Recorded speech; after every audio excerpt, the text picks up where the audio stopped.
so surprised. I'm so surprised. Y'all been in church 2 hours and you're expecting to see heaven out here, and there ain't no heaven. You're still right here on hear the black man's truth. No, you can't deny it. You can't deny it. You've been down on your knees the last 2 hours, haven't you? Begging some God to help you in the hereafter. But the hereafter is right now, brother. The hereafter is here and now. We a series of amendments and leather African pendants, handguns and incense. Liberation's expensive. Earned by studying love, books and bloods, the crooks and thugs, the capitalist loves. They the enemies of the people because the words written replace where the innocence was. Searching for knowledge to escape what ignorance does. So we earn liberation by rejecting what was. You got to earn your liberation.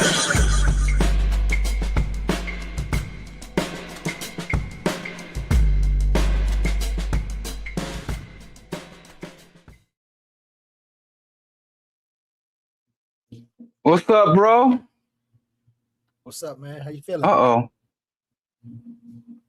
I'm good. You hear me? How's your week been? Huh?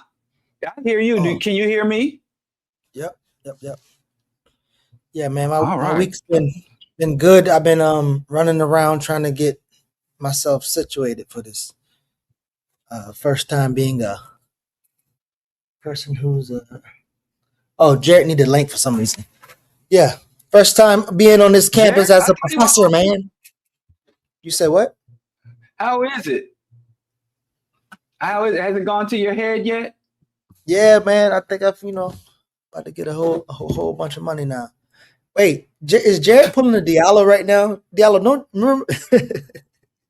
remember when we used to start the show and every time you'd be like, nobody send the link, and you'd be like, yeah, Jared is pulling you right now. So somehow we got to send Jared this link. Could you send him the link in the WhatsApp? Okay, I'll send it to him. Why don't he just log on and access it? Oh Lord, that's what we used to ask you.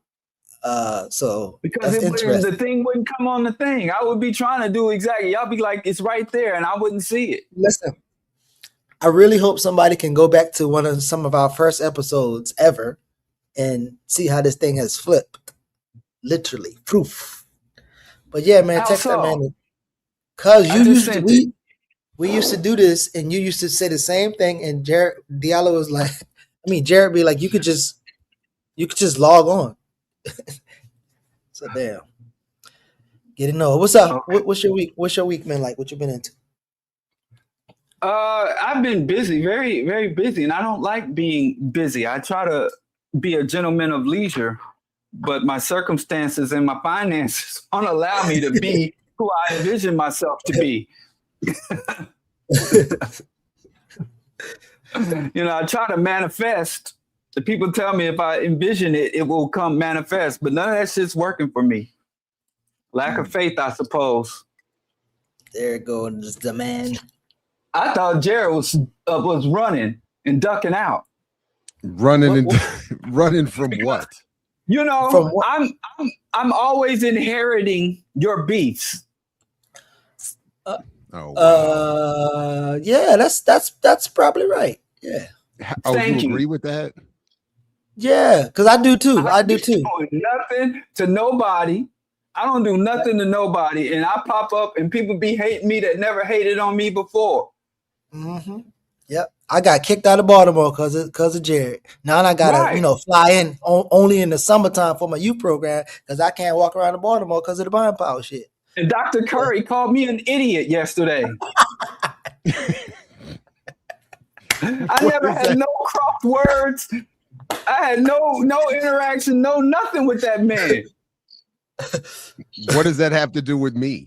What? Are you see what he does? Hiding your hand. That's what they used to call it when I was a kid. You hiding your hand. So is he actually saying because I don't like Jared? No. Good reason? No. But I mean, idiot. I'm just saying, these people I didn't have beef with till I sat across from you. My and allied with you. Okay, that's all you need to do instead of trying to deny. Just. Well, I mean, I don't understand, and I don't know that I fully, I guess I just didn't understand. Before I even say I don't agree, I didn't understand. And well, whatever. I just all I will reiterate again is it's a one-sided issue that Curry had with me that was ill-defined and has nothing to do with anything I actually said or did. So so is that a similar situation you find yourself in with him? Well, he said that I embarrass him, that he is embarrassed by me. Well, he said it is embarrassing. Yes, he said he was embarrassed that I have a platform, that he's embarrassed that people like me have a platform, or something of that context. I didn't fully understand it. He didn't really respond to what I was saying. He just said that it is embarrassing that such idiots are allowed to be pundits to a black audience in the United States. So I don't know if he's advocating for censorship or. I don't know. I mean, censorship, or at what point? Again, I don't know what underlies his issue with you, or what his claim of your idiocy is. I know that I associate myself with you. No, so no. Well, so Jared, because Diallo is doing some yellow journalism or whatever he's doing. So Diallo has a post, and Curry comment on his post. You can't say he's doing yellow journalism after you co-sign that he's inheriting my beefs. I'm trying to help him right quick now. I'm trying to help him. I was almost with him, and then now I flip. Oh, so you flip-flop it. Okay, there we go. Yeah. He didn't comment on my post. He didn't comment on my post. He shared my post. That's even better. Which is going a little further than just commenting. Well, tell him what the post said, Diallo. Tell him what the post said. Tell him about the gun line, boss. Tell him about the gun line. I said that basically, I said that anti-blackism is a cornerstone of Abrahamic religion. I said that demonization I'm not bothering nobody. Of African people. Just everything from you Islam, believe in, Judaism, and Christianity. Whole important. It's anti-black. I'm not bothering nobody. At its core, I said at its core, it's anti-black. But what that got, I mean, isn't that millions? Don't you know how much millions have been suffering due to Abrahamic religion? How black men have suffered under Abrahamic religion? I'm an Islamophobe. It's like, hey, look at them Arabs enslaving them Africans in the name of Islam. How dare you do Islamophobia? I guess. Hey, man. I mean, that's all. Listen. I never had anybody say, no, they didn't. No, they didn't enslave us. No, Africans haven't been enslaved by Islamists. No, Africa has not been enslaved by hordes of Islamic colonizers. I've never had anybody say, no, it didn't happen. They're just saying, you're bad. I'm bad for articulating it. Hey, listen really quickly. Two things. There are not African people enslaved across the Middle East. There is not entire African territories occupied by racist, hostile, murderous Islamicists. That's not happening. What I would say. Oh, so since we're enslaved by everyone, it's no point in just pointing out specifically who enslaved us. Because everybody enslaved us. Who cares? Well, listen, but even that, but that response doesn't even address your point, because while that may be true, the subject is Islam. And it's not what other people's religious beliefs are, which then could be applied to your argument. But what I do want to just say is that I don't think everyone would just say it didn't happen. There are people like, I mean, I am, thinking about and still moved by the discussion that I had with Butch Ware about his scholarship on this very issue. And some of his work that I read that deals with some of this issue. And while I would still fall along the lines ultimately as it being Islam apologetics, I still just want to be fair to those who put in the study in these fields, who would have some sort of different response. That's all. Well, so two questions, Jared. Did you when we had that conversation with Butch, and he made that comment about, I guess he countered your John Henry Clark, didn't? Mm-hmm. Did he send you some of the black scholars, and did you gauge those? Because I didn't. No, we never followed up. And okay. And I don't remember the details of the conversation. I just remember that I remember that I didn't agree, but that he has a lot of compelling scholarship on this history. That was really it. That was really it. Everybody else checked in. So how you feeling, man? How was your week? Cheers.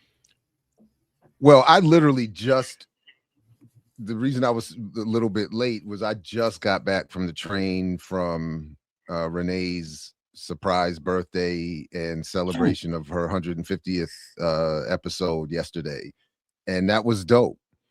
And I didn't know what to expect. Her husband had reached out to a few of us, and a few months back, and said, just plan on being here at this time, don't say nothing. And then I kind of tactically put it out of my head so I didn't fuck up. You did a good job. You did a good job. And but I didn't know what to expect. And when we showed up, man, I mean, it was very well done. They got a lot of people from all her walks of life. Wow. And nobody snitched. She was legit surprised when she walked in. And because of the way that we had done her show in the morning live from Newark yesterday, and then I had her drop me off at the train station. That was dope. She drives off, and then I waited a few minutes, called my Uber, and then went, walked through the train station out the other side, caught the Uber, and went to the hotel, and then showed up at the spot. So when she walked in and saw me at the spot, she was like, I just dropped this motherfucker off at the train station. Like, wasting her time. I mean, it worked out, and it was a dope event. And then I literally just got back on the train, cleaned up and jumped on here. So yeah, I'm on a little bit of a high from that. That was really dope, and to see the lot of love in the building and all of that. And then the first thing I'm told when I get on here is that I'm the beef, I'm the font of all the strife in the world. Well, that's ironic, because Renee always says that I'm the one that forces her to choose violence. Yeah. But I was supposed to be there, and I was really sad that I couldn't come. But it made me think about, like, people, whenever there's a surprise, the person who's being surprised, they seem to probably catch what's going on, but they probably think they she knew her husband was up, because I was saying like when we finished the show, and I was, and then we did go to lunch briefly, and Zenzibel was there. We got to talk about that. I heard y'all with Zenzi. I heard y'all. Listen, listen. This is how I know Zenzi was there. Whenever Zenzi came in, the room stopped, and there was like Zenzi in the building. And she told you, like, she's 7 foot or whatever. She is. What I will, to her credit, she is the realest of the real. What you see in the chat is what you get in real life, and it's the same energy. It's the same. It's the same energy. It's the same, and it's wild. So we all were at lunch, and then she and I didn't know that we each other knew. So she saw me also say goodbye and head to the train, and then pop up. And then when she popped up before, we all had to get there at a certain time. And when she showed up, at that time, and so we saw each other, I was like, damn. She was like, I didn't know, So because she was there too, because she knew all of Renee's homegirls from Syracuse. Apparently, I think that's the connection. Yeah, she did. So it's like there was like all these overlaps. It was wild. It was wild. So yeah, but yeah. I forgot where I was going just a second ago, but while we were at lunch and whatever. But yeah, I forgot where I was going. The word. So Wow. y'all kind of weave the. So I want to get to the grandpa thing. Diallo, you had something in the group chat where you was being this hating grandpa or something like that. So I want to go there real quick before we go to Jesus and the after party. So do you have that picture or whatever? What was happening? I don't know what you talking about. Don't make me pull the thing up in the WhatsApp. I genuinely don't know what you're talking about. I don't either. Hold on. I think I might even have it a link.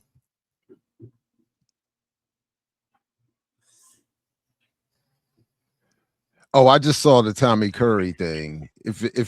So you were responding to a post that said, or you had written, if a system has been used to justify centuries of oppression, at what point do we stop saying they weren't real Christians or they weren't real Muslims?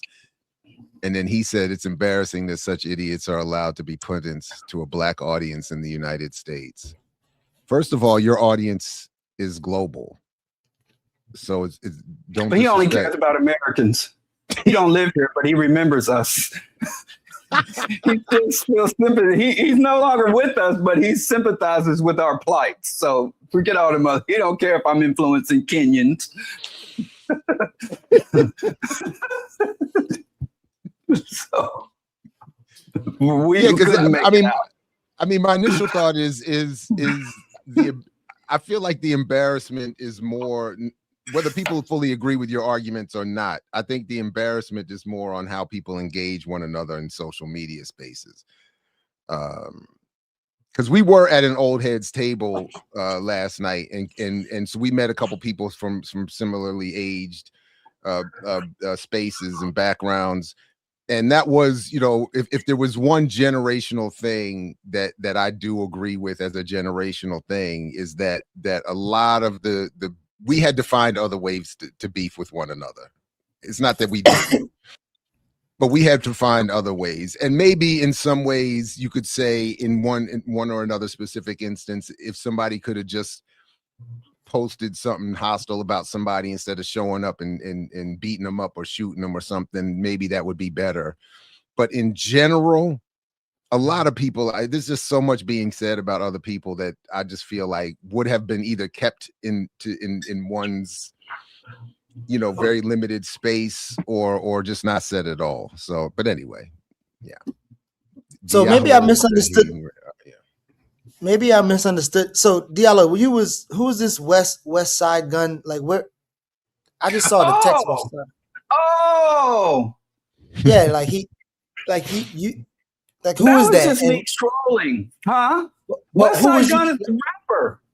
I don't know that person. West Side Gun? You're supposed to be our line into the youth, Geechee. The only reason you're here is to keep us tied into the youth demographic. That's a good point. You keep saying you basically running an old folks home here.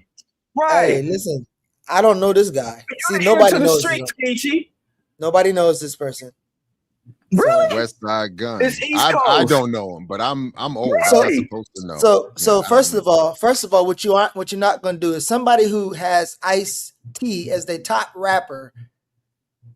If you know a rapper, that don't mean everybody else know him, right? So that tells me everybody know Ice-T. He's a pioneer. What are you talking about? Yeah, but you put him in your top 5 or 10 or something. Whatever you said. No, he's not. That was him trolling. That's why he said he was trolling. No, I think he's serious. But anyway. Deuce Revolver was my problem solver. Had a deaf girl, really didn't want to involve her in the life of a gangster. Used to rob bankster. Now I'm locked up. He's a fan. Rankster. I'm not mad that I'm glad his memory works this well, but this is not evidence. This is maybe making my point. Shout out to y'all never get me to diss Ice-T. I don't say you have to diss him. I'm just saying he's not a top anything as a lyricist rapper. What? No. See what I mean? See what I mean? All right. I listened to Ice-T. I remember 6 in the morning, police at my door. Fresh Adidas screams across the back. Like I remember that much, and I appreciate it. My old school tape. What? Yeah, 6 in the morning. But we're talking about the top of the top. Yes. Come on. Yes. How did that lover thing go? How you say, come on, son? West Coast. Okay. Hip hop is so regional. But that's a disrespect to West Coast. You saying he's not top 5 of the West Coast? Who outdo him from the West? Oh my God. We heard see this is my memory can't be used against me and against these MCs, these legends. See, you can't name nobody. The Jurassic 5. How about them? Let's start there. Who? Medusa. Who? Again. Let's start there. You couldn't even name them. I just did. Wait, What's my You man's said name? Jurassic 5? Yeah. Oh, but anyway, West Side Gun is a Fellowship rapper. DC. I thought Freestyle Fellowship is DC. Well, Who said AC Alone is E40? from the West Coast. AC Freestyle Alone? AC Alone. Okay, my bad. Mike and Nine? Yeah, them. I thought I'm thinking of something else that used to happen on U Street out here. The DLC is from Texas. See how these people West Coast be getting credit for DLC? Yeah, that was a catch. Texas. That was a catch. I would not have made that mistake. Too Short now. I mean, the people talk about lyricism and Too Short. No, see, no. Like I said, you see how crazy this goes? See how folks just get beside themselves?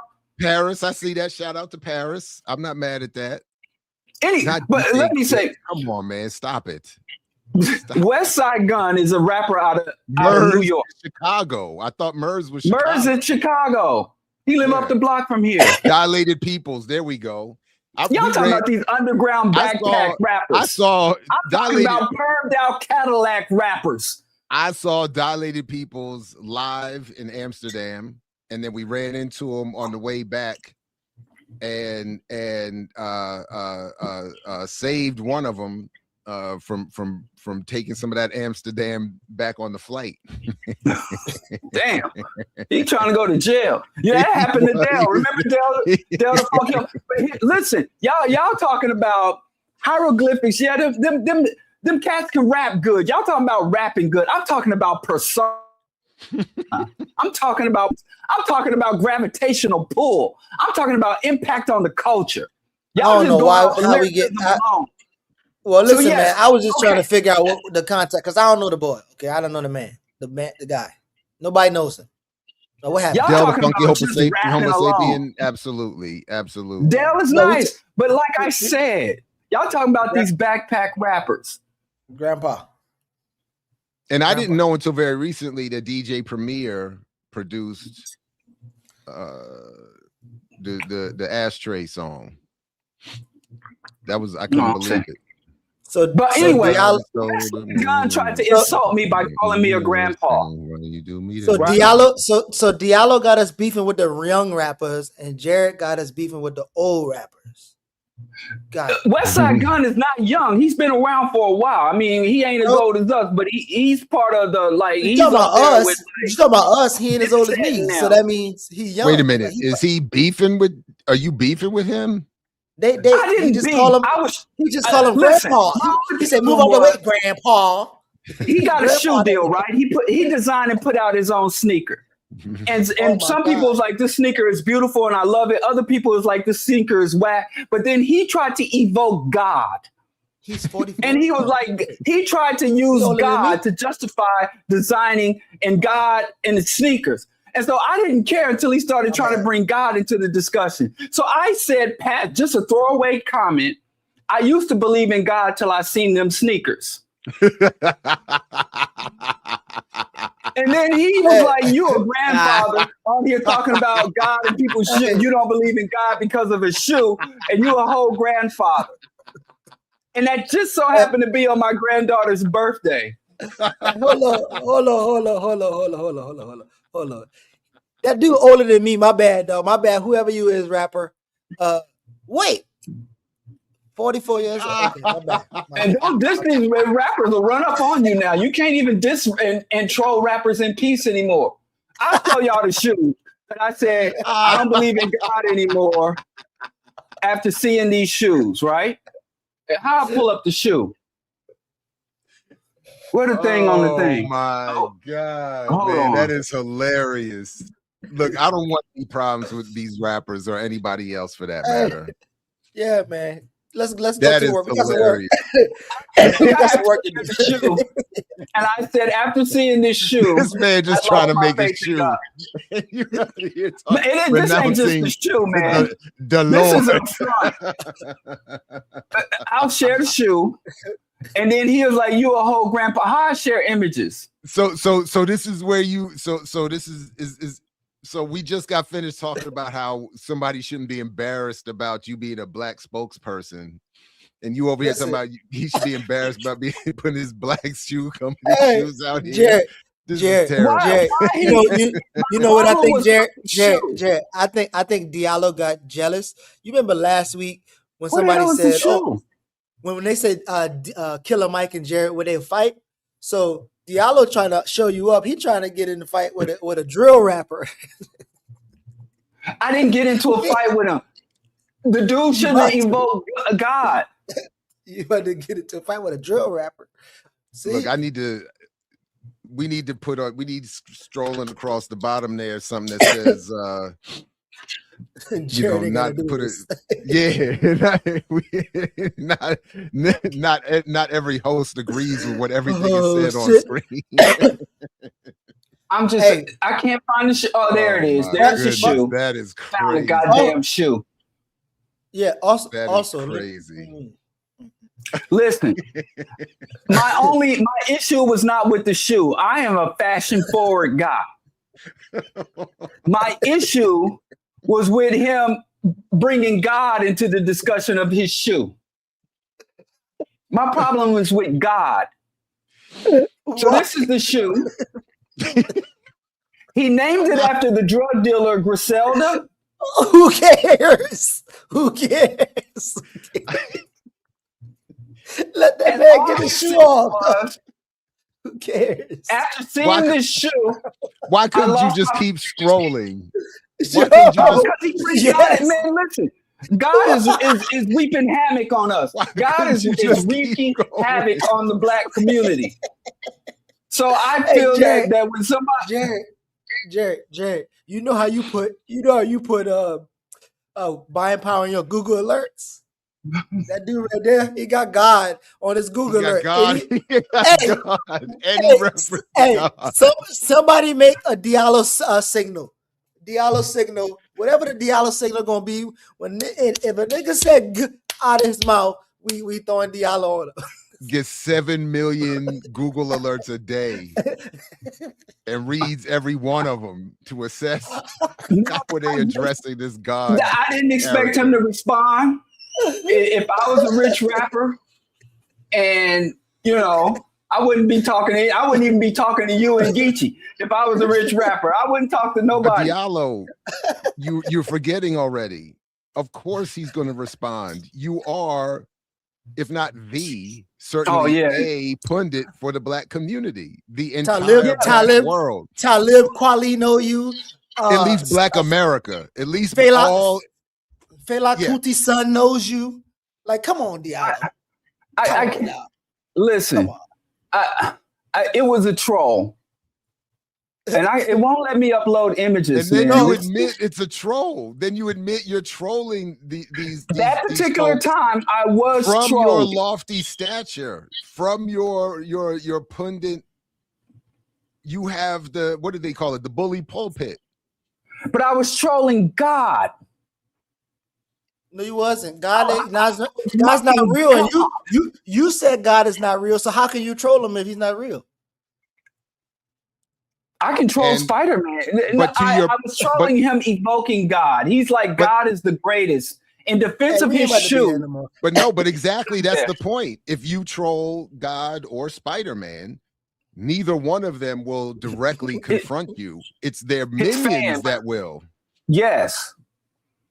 So of course he's going to be upset. And the Spider-Verse people will be righteously upset too. If you come out your mouth saying something crazy about. Yeah. So yeah. Peter But Parker anyway. and so on. And then he tried to attack me for being a grandpa. How is being a grandpa something to be Right. dissed That's about. a compliment. Yeah, man. He said, That's I'm a status. grandpa, but he said, I'm a grandpa, so how am I losing faith in God because of a sneaker? So I don't think, did you I think see- he literally thought that I was, like I believed in God before I saw his sneaker. I think he took that literally. I don't think he understand that this made me lose faith in God. The inverse ball sign is hilarious. Did y'all make a Diallo sign? So listen, Diallo. Somebody in the chat put it. I can't. The point is, it don't really matter what Diallo's saying about God, because we know Jesus sounds like he's gonna be in the after party according to this guy James here. So that's came back today. Which political Is that party still up? uncomfortable with? I think both political parties are deeply I uncomfortable. only see the shoes. Who put that up? I didn't put. Hold on. What are you I trying hear to- something else, but I see the shoes. Radical than any political party. And when I say radical, I don't mean extreme. The word radical comes from the Latin word You're for playing root. the audio. Are you trying to share the thing too? Yeah, I think you still sharing you just yours. took it down. Yeah, I took mine off. Oh, my bad. We was moving on. My bad. All right. So, yeah, Pete.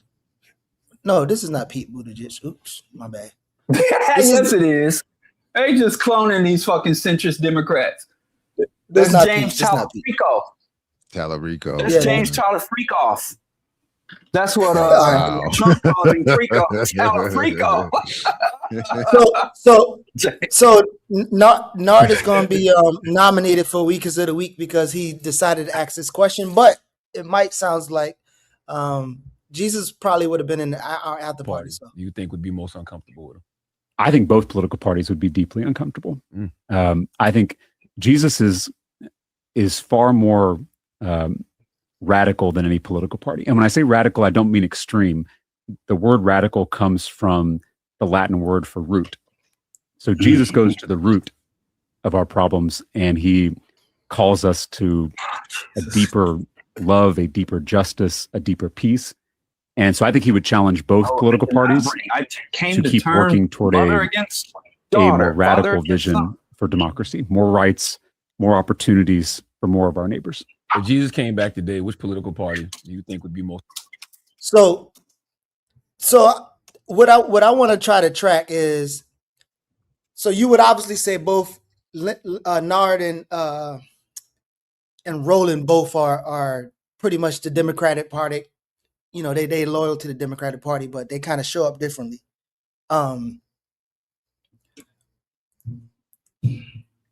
But yeah, first I want to hear what y'all thought about that. Like, I don't know if y'all watched it. I was like, it was a full video, but anything came up. Well, I know people send us links. My only thought was because I watch a lot of his videos, is the deconstruction zone videos from the atheist debate spaces.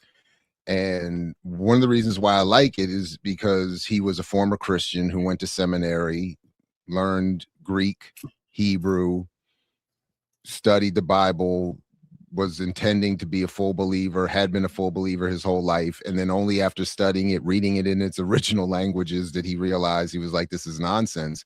And one of the things that he does routinely, daily, during his lives, is he has people call up to defend and challenge him. And he just has them actually sit and read, as he says, their book. And he's constantly pointing out that people who believe in these books don't read them. So they make these claims that Jesus was about peace and Jesus was about this and this was said about that. And he's constantly showing them that, A, you're reading a mistranslation, and I'll show you going to the Greek and then the original Hebrew. And again, the original Hebrew, he doesn't believe either. It's like when you read it in the original Hebrew, it's like it's even more not like, it's like it doesn't make it more revelatory and true. It just shows more of the nonsense. And so that was just all I was thinking. Like, people, my first thought is, you probably haven't read the book if you're over here talking about both parties want war, but he wanted peace. And I don't think you read the book. Right. And again, and I don't believe the book is true, but you do. And I don't think you've read it. Yeah. So Diallo, before you go, I want to play this Joe Rogan clip. He's interviewing with Joe Rogan, and then I want you to add this to your We're gonna get sanctioned for playing this copywritten really drivel. Hell yeah. Joe Rogan has Jamie the producer. Joe Rogan. Chases I mean, you're not friends with this dude. You're not cool with him like Dave Chappelle is. Nah, well, we ain't gonna play. We ain't gonna play. Go ahead. Now you go ahead and respond. I'm just saying. I'm gonna take. They're gonna. Now go ahead. Go. I do see a lot of channels play his. Anytime clips. somebody says So that Jesus came is a man of peace, the Prince of Peace, I would have the congregation turn to Matthew 10, verse 35 to 37. I have come to set man and daughter against her mother, and daughter-in-law against mother-in-law, and a person's enemy those of his own house. Whoever loves father or mother more than me is not worthy of me, and whoever loves son or daughter more than me is not worthy of me. We can go on, congregation. Jesus was a freaky fraud. He said, go nowhere among the Gentiles and enter no town of the Samaritans, but go rather to the lost sheep of the house of Israel. Jesus didn't come to save everybody. Jesus didn't come to make peace between everybody. Jesus was a smelly cult leader out here doing basic smelly cult leader shit. And I don't care if you're in Jerusalem or in Costa Rica. It's all the same shit that plays out the same way. So I don't see the Jesus of peace. Jesus only came, and even God said, hate who I hate. So as Jared was saying, most people don't read the Bible. And the few people that do to read the Holy Bible, they just pick and choose, cherry pick the shit that suits what they already think. People go to the Bible not for instruction, but to validate what they already want to believe.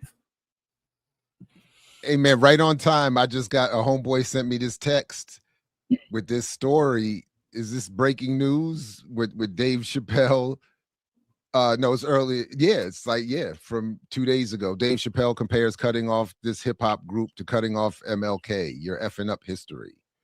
Can you I don't know if I can share the link from my current status here. No, it's saying Apple something. Oh, it's Diallo, an Apple can you story. And I don't think Jesus would have been a Democrat.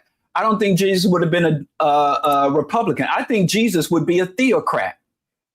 I think Jesus would be a monarch or a theocrat. I think Jesus' politics are more regressive than both a Republican and. So to say Jesus was more radical, he never advocated for democracy. Show me a scripture or any type of part of the Jesus mythos where he advocated for democracy. So Jesus would be outraged. So tell me this. Would you say that, and are we going to get to Roland in a second, would you say the Breakfast Club and Charlamagne them, they more, again, appeal to the Democratic Socialists, and then Roland, his audience is more, I guess, established Black Caucus Dems? Would y'all say you that? Think Charlamagne the God is a Democratic Socialist?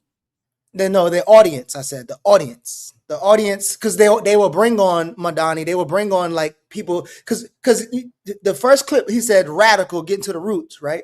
And so that's language of, obviously he's not getting to the like. Obviously, if Jesus would have a goddamn fool, he's a guy. I mean, come on, but those people like I don't know if Roland will be on Roland. How did that Mamdani interview go? I don't remember it in its entirety. How much of it did we watch on the Breakfast Club? How much of it did we watch? My point being in that is that a lot of times they have people on, even like a Mamdani, so that they can demonstrate to their audience that these people are inappropriately to the left, or that these people are who you actually should not support. So I don't remember exactly how that interview went, but so when you say he went on there, it's not necessarily because they agree with Mamdani's politics. And I'm sure somebody on there was putting the brakes on anything that sounded like actual socialism or that might turn their audience more to the left. That would be my guess. But And yeah, because he can sit across from like a right Ben Shapiro. You know, Ooh. he'll have people like fucking Ben Shapiro Charlemagne. on it, and then engage them the same way he would engage a progressive. And doesn't he do Or that show Paul. with They don't really stand for shit but clicks and views. They don't who's really that take. white boy that voted for Trump that he does a show with? Oh yeah, that fucking Schultz, Hitler is that mustache. his name? Yeah, that's Schultz, right? Yeah, man, like he don't stand for shit. So okay, so maybe he maybe doesn't have people on because he agrees with them or to engage their scholarship. He gets them on because they're trending, you know, and to keep his own show relevant. So there's really no stance to be taken. There's really nothing of value that's extracted. There's no real challenge or engagement. The show doesn't take a position. The show tries to remain neutral, which means, you know, if we accept Howard Zinn, if you're neutral in times of oppression, then you're on the side of oppression. There's no you can't be neutral on speeding train. So I don't really think there's any real value from whether he's talking to somebody that is on the left or right or centrist coming from the Breakfast Club, because all they try to do is milk a viral moment out of it. Yeah, of course. And what I'm saying is, I think politically, it would land in the Democrats' hands, right? So, for instance, Charlemagne won't bring anybody left of that, right? Even for instance, even when they brought on Jill Stein, like you saw how they engaged with Jill Stein, and I think the whole time what he normally does, he's bring Angela Rye there, right? So politically, Democrat Party there. When I'm thinking about Roland, because for instance, Kwesi Konadu, one of your brothers, what's your brothers? Kwesi Konadu from Africana. Yeah, so him and Dr. Greg Carr is on this platform. So Roland is trying to build a media, whatever, but he also Kwesi's on that platform now.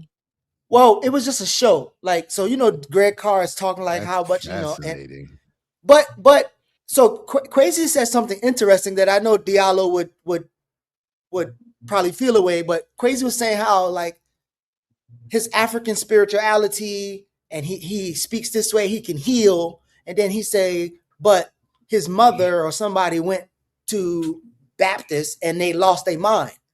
And Diallo would say, well, both of y'all lost your mind, right? But what I'm saying is a lot of the African spirituality crew is like, it seems like Roland appeals to those people too. So what I'm saying is, I guess like Roland Martin's show, like I'm thinking of his audience. And I obviously know it's different than Charlemagne's audience, but in terms of the Democrat Party, it seems like people, like I just don't see Roland Martin engaging people in DSA. Like I don't even know if Roland Martin. It's an oversimplification that I don't even, in some way, I don't even think Roland deserves. But what, as I see it, Roland appeals broadly to just broadly to a Black audience. More specifically, he appeals broadly to a Black audience that is bougie, affluent, aspirational, and does not want real radical revolutionary politics. They want to look good. They want to hear the sort of the Black cheerleading.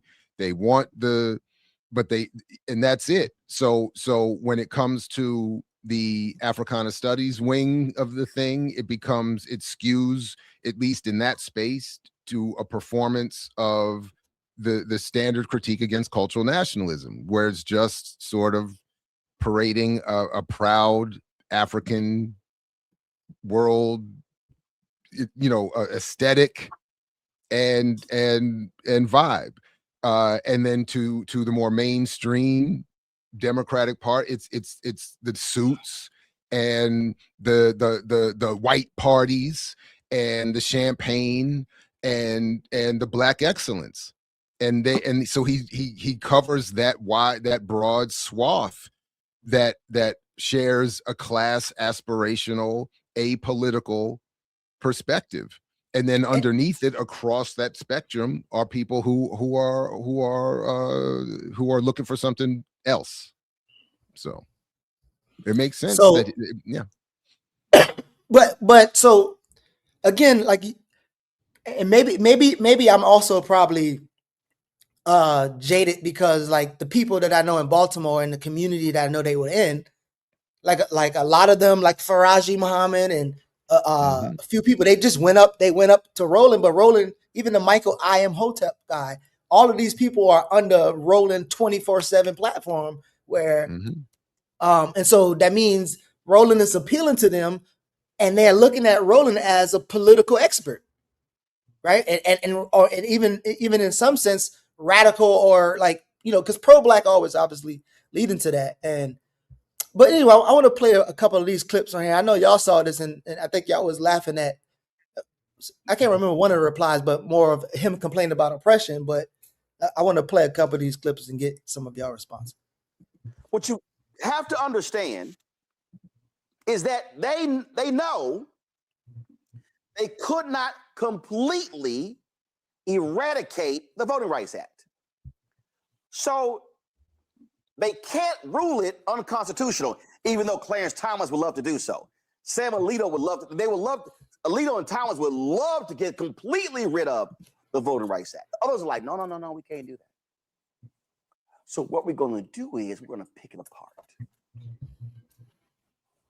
We're going to euthanize it.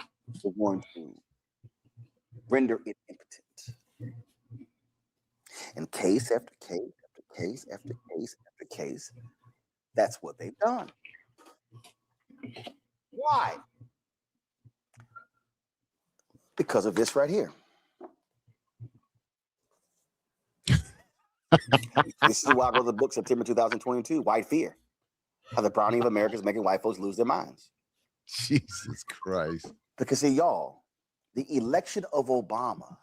Basically what I'm saying, Jared, and me and Diallo talked about this backstage, like, if you want to sell more books, like, you're going to have to do shit like that, bro. Look, I've seen it up close. When Roland gave a talk at Morgan's Convocation some years ago, I saw it up close.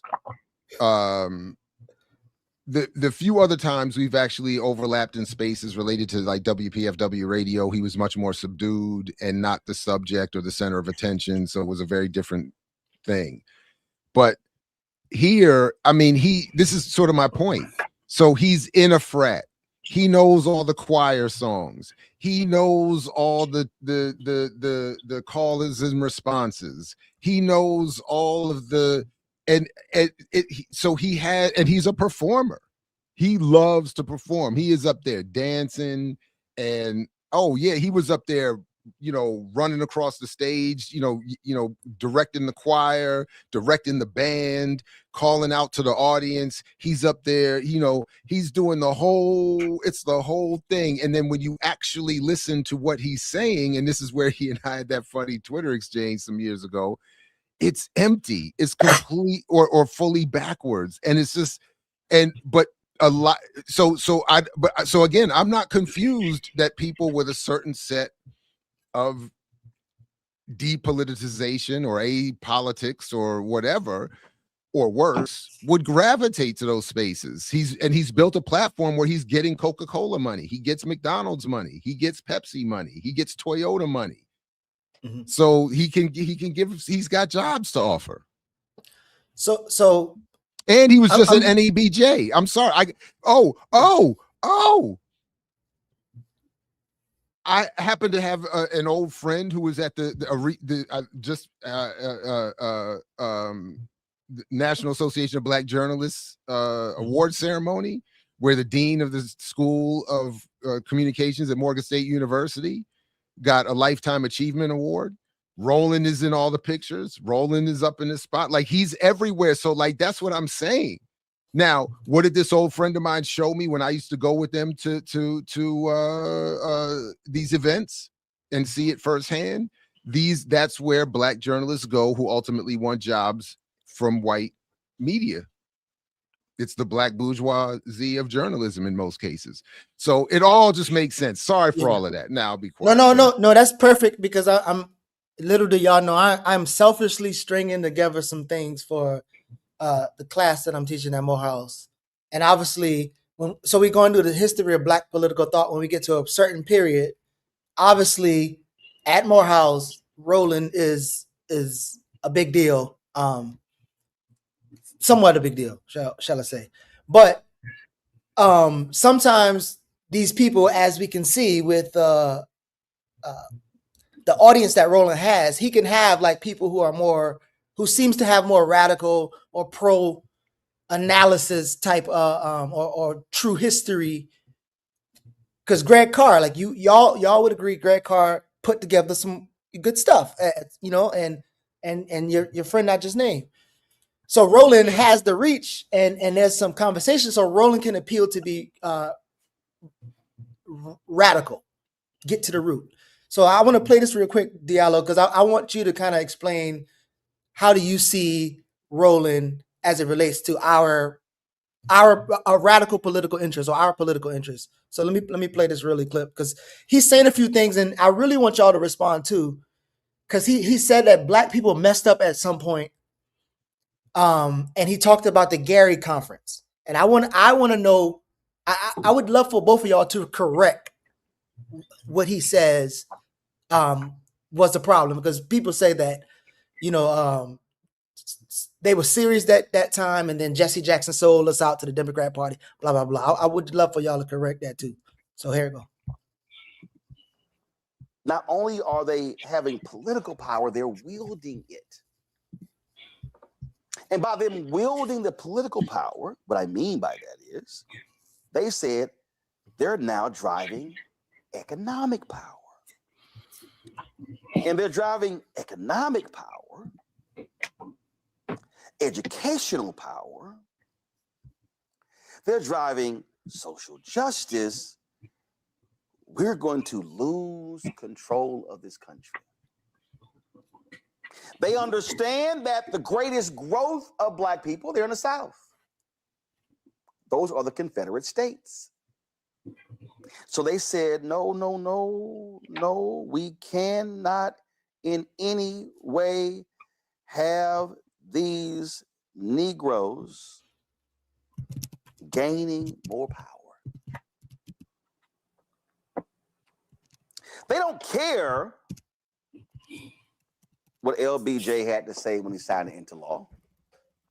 They don't care that Republican presidents signed the law reauthorizing the Voting Rights Act.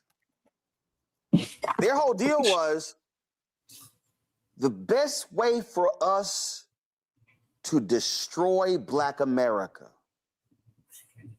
is to attack the very thing that has given them political power.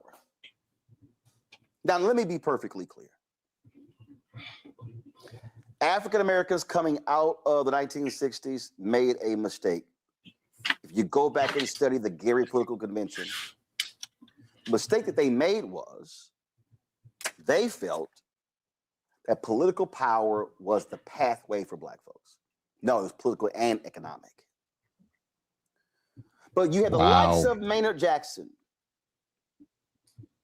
Coleman Young in Detroit, Jackson in Atlanta, Hatcher in Gary, Indiana, Stokes in Cleveland. You had these Black mayors in these cities, Marion Barry in DC, who were using political power to create economic opportunities for African Americans, set-asides, affirmative action program. Reagan gets elected in 1980. Reagan attacks those programs. Supreme Court begins to chip away at those programs. And they said, we got to go for the whole ball of wax. I'm walking y'all through this because I believe that too many Black people,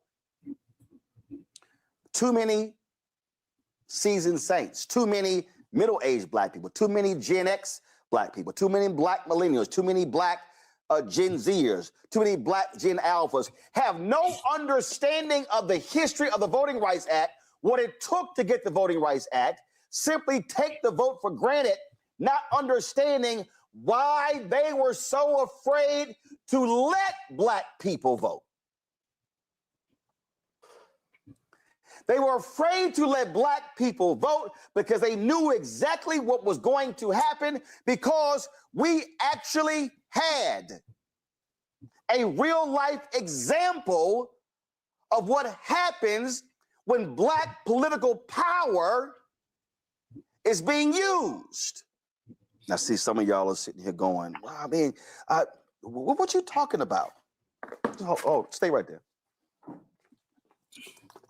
He seems, because he started off by saying the focus on political power was the problem. He gave it to me when I was at his golf tournament over the weekend.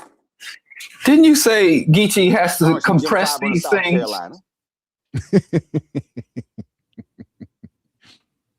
So is he about to get into an explanation of Diallo, how the Diallo, go ahead. of an economic plan would have been more fruitful?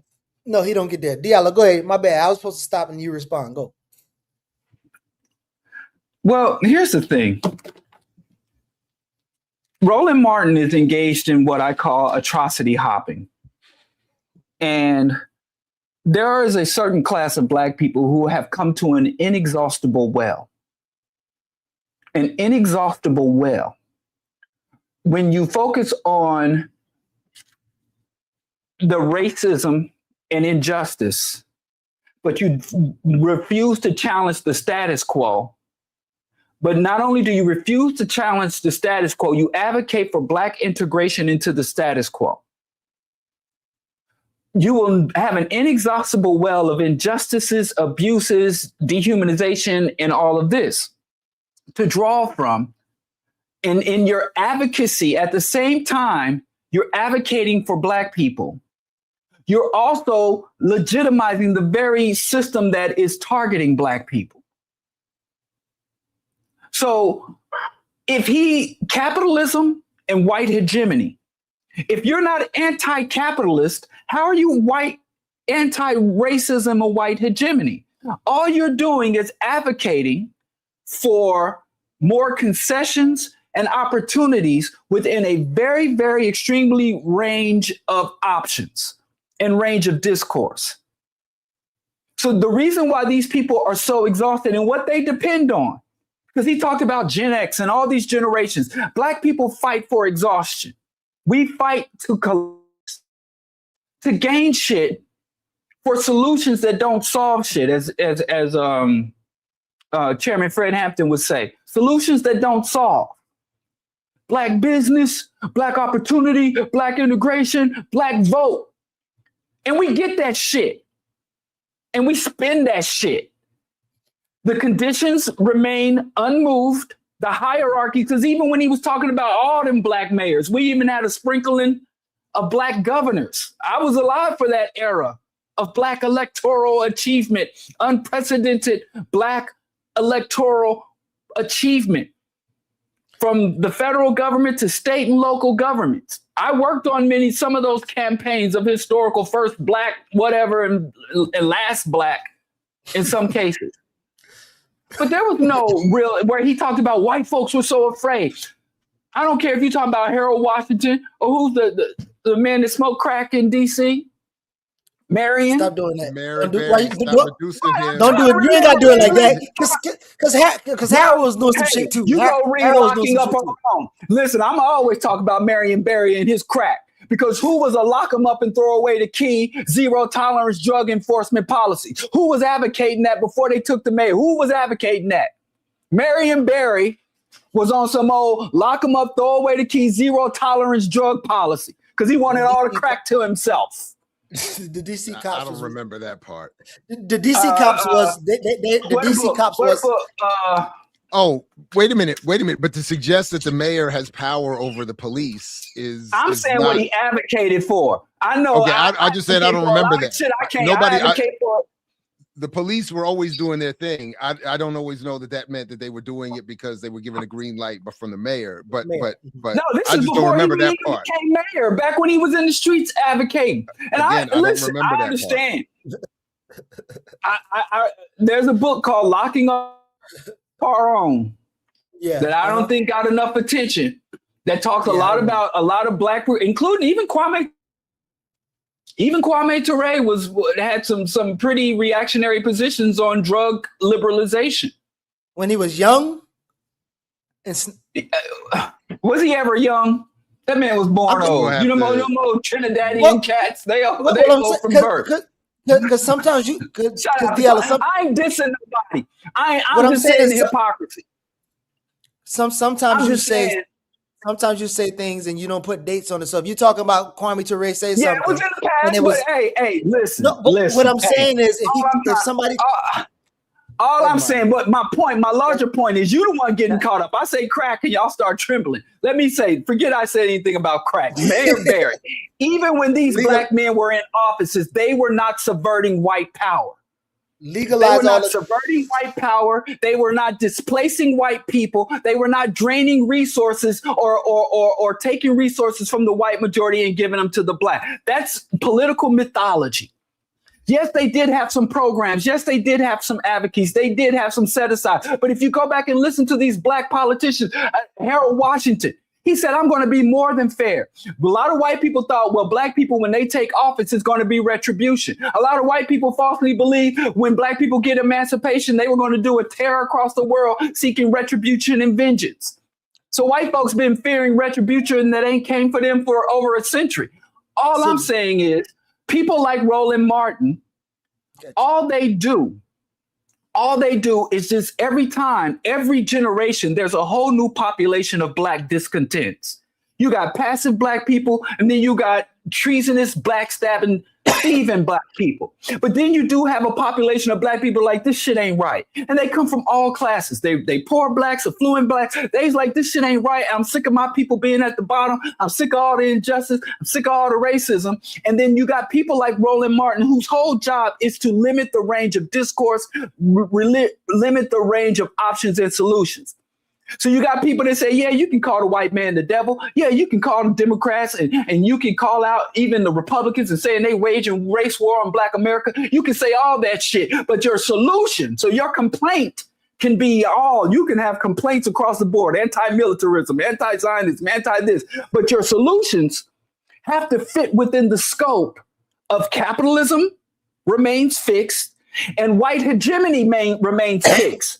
So your job is to appeal to white power to do right by us. And if you have a faction of white people that are attacking us, you need to go mobilize, advocate, push, and support the faction of white people in power to do right by us and to fight and use their privilege, which is insane, to fight for us. So that's what this dude will and when he's gone, another dozen or so people are going to pop up for him. And even though it's funny because Good. It's good that you bring it up. Every fucking time. And listen, act like they're all enemies. But when you look at the fundamental position, as Talafrico said, when you look at radical, when you go to the core of what they say, none of what they advocate as solutions or remedies for black people threaten capitalist status quo or global white hegemony. None of them. So that's why I thought I just think it's brilliant. Just very quickly, I just think it's brilliant that Roland reduces. First of all, what he said about Gary is woefully incomplete. So, but when he reduces politics to or the definition of political power to assuming it solely through the processes of the Democratic Party, he's creating the straw argument that people who have been advocating for political power all the way down to myself have not been making. So it's slick, but it's fake. And then but like I said, he'll never run out of content. He'll never run out of discontent people that thinks that he's making some type of radical stance. He is drawing from an inexhaustible well, and the white establishment and the political and economic system will constantly feed him gripes, will constantly feed him an endless supply of victims and injustices to rant about. And my only problem with that is that what the solutions he advocates don't fix shit. Correct. Well, I don't know because he's about to get to the solutions right now, and I think it might be something that y'all haven't heard of because business, our own businesses, our own votes. No, listen. Okay. I can list the solutions they give, but all right. You might be mad because you don't got to quote the ballot, the bullet, or both. You don't have the ballot or the bullet, but Roland actually has one of these sayings that he's going to go in history for. So I want y'all to listen to his solution. Father said, son, the three most important things for our people are the ballot, the book, and the buck. Wow. Let me say it again for the people who some now don't quite understand what I'm talking about. So we don't even get bullets. He said the ballot, the bullet, or the buck. No. The ballot. Buck money. Didn't. First. The ballot, the book, and the buck. Because by maximizing the power of the ballot. I thought the buck was the gun. See, I'm from the Midwest. Nah. I thought the buck meant buck. And so you get the ballot first, then the book. Thought he was speaking Ebonics. And you gonna get the book. See, he said money, which is money. He just said it. So if anybody needs to understand, what did he say? And today I'm the wearing ballot, my Jack then you get the book, if anybody needs to understand, and then you get the why buck. we spend so much time on this show trying to walk y'all through and His and book. teach y'all about the power. I don't know which book. We don't know, but we don't know which book yet. I would to give him maximum credit. It would be literacy. The ballot. The Bible. Oh, just any book. And with economics. Just literacy and group economics. Now he added group group America, economics. Black folks were frozen out of corporate. This is outrageous. It's outrageous what he's doing. And which book is he talking about? I'm saying to give him maximum credit. I'm saying when he's trying to create an alliterative moment to Geechee's point about having a phrase. So he's saying the ballot, the book, and the buck. And the book, I think he just means literacy, just literacy, probably financial literacy. Your man. Yeah. Enriching your man. But it is.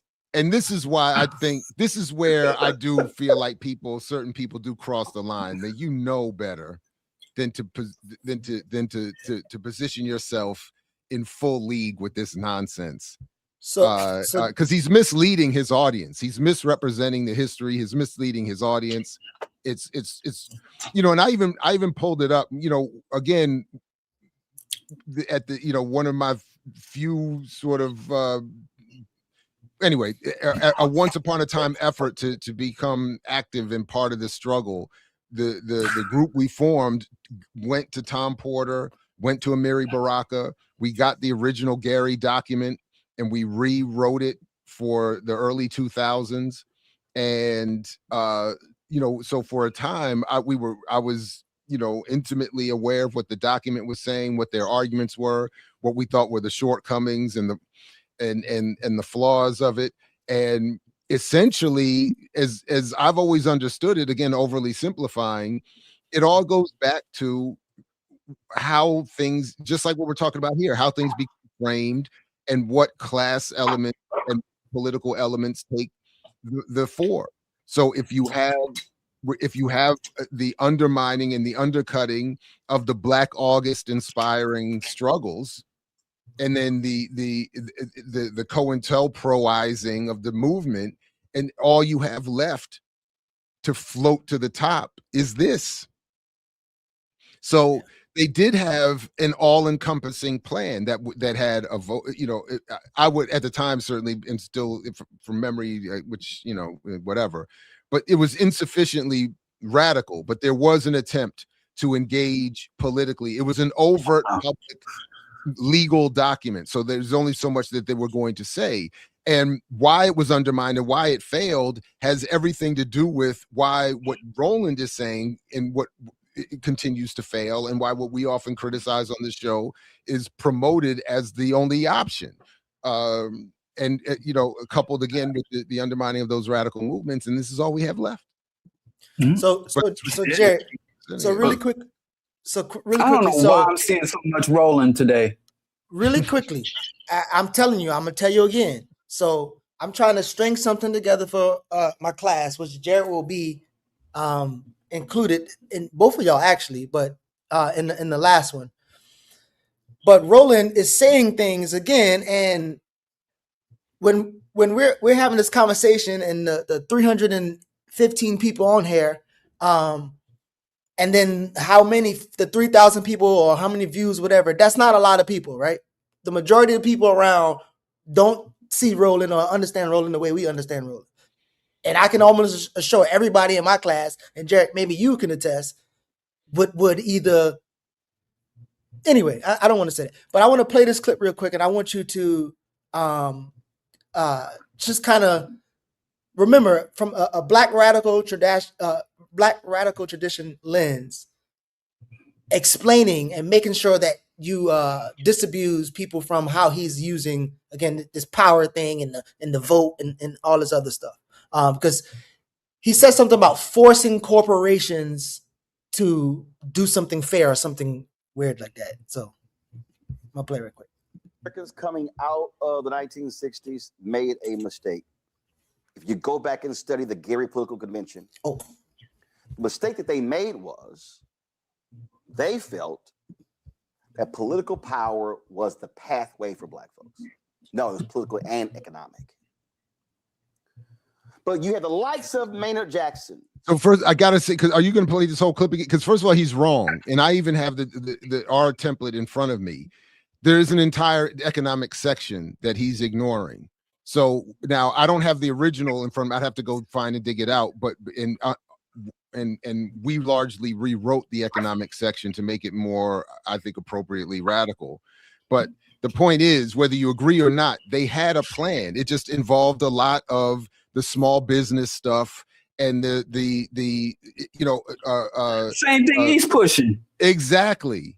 And you gotta pretend if you reselling stale bread, you gotta put it in a new package. And he's just like pretending like something that did happen didn't happen because he's advocating for something that didn't work. So I'm gonna advocate for something that didn't work by pretending it never worked. Like, people advocate for prayer. Like, well, the problem is there's not enough prayer. As if people ain't been praying for centuries and nothing ever happened. So like I said, right. That man got a good hustle going.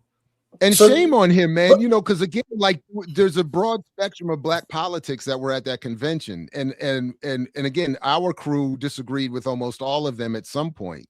But you have everybody, you have the Hatchers, you have the Barakas, you have all these, and for him to not present the history, even if you want to end up taking a side or offering your criticism, to offer it up like as Diallo just said, like shit didn't happen or didn't get implemented and fail is nonsense, or to explain why it didn't work. And then, as you said, he's just repackaging it so he can then make the claim, no, follow my thing and support my platform.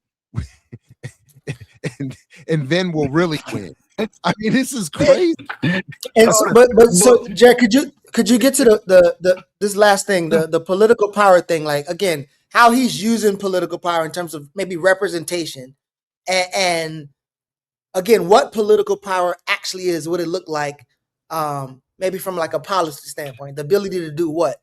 So would you agree that black folks had political power, or would you disabuse that and then actually define what political power would actually look like? Well, I mean, I think there's at least a number of stages. It just at least somewhat quickly. I think, part of it is if the attempt to achieve political power is relegated to be strictly done and confined to Democratic Party politics, you could see the limitations of it.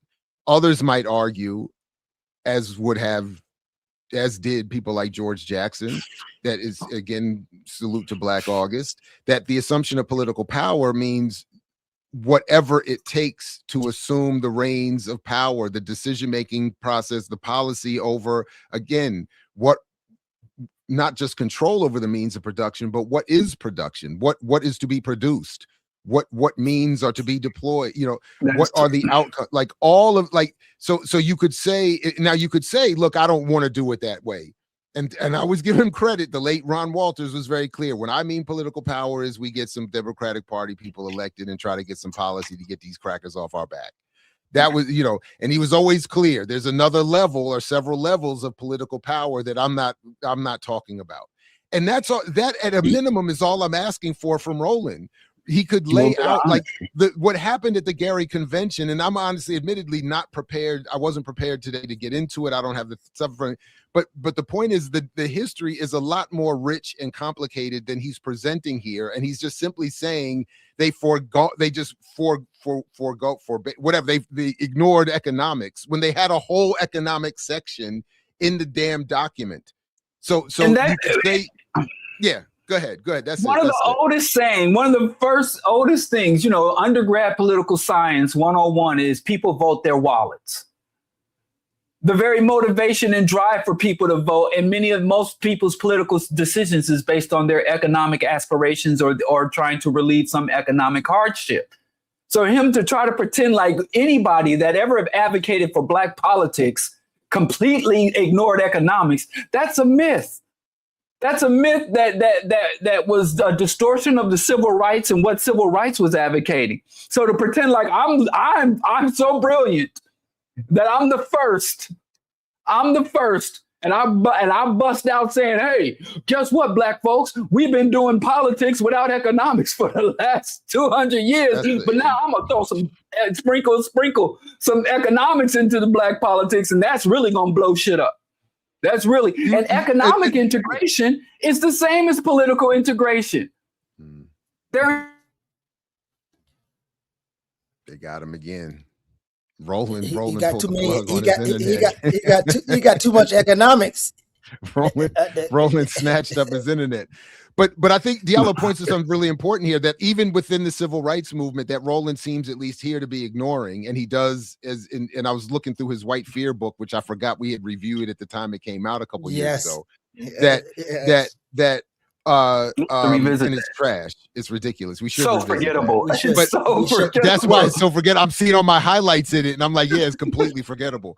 But but they leave out this whole thing that a lot of what the economic policy argument was about was at bare minimum jobs for Black people, getting people guaranteed levels of employment, where but he's reducing it as is being done a lot lately to small business, support my media platform, and so on. And as opposed to the Black economic approach is through public policy and movement and imposition, demand jobs.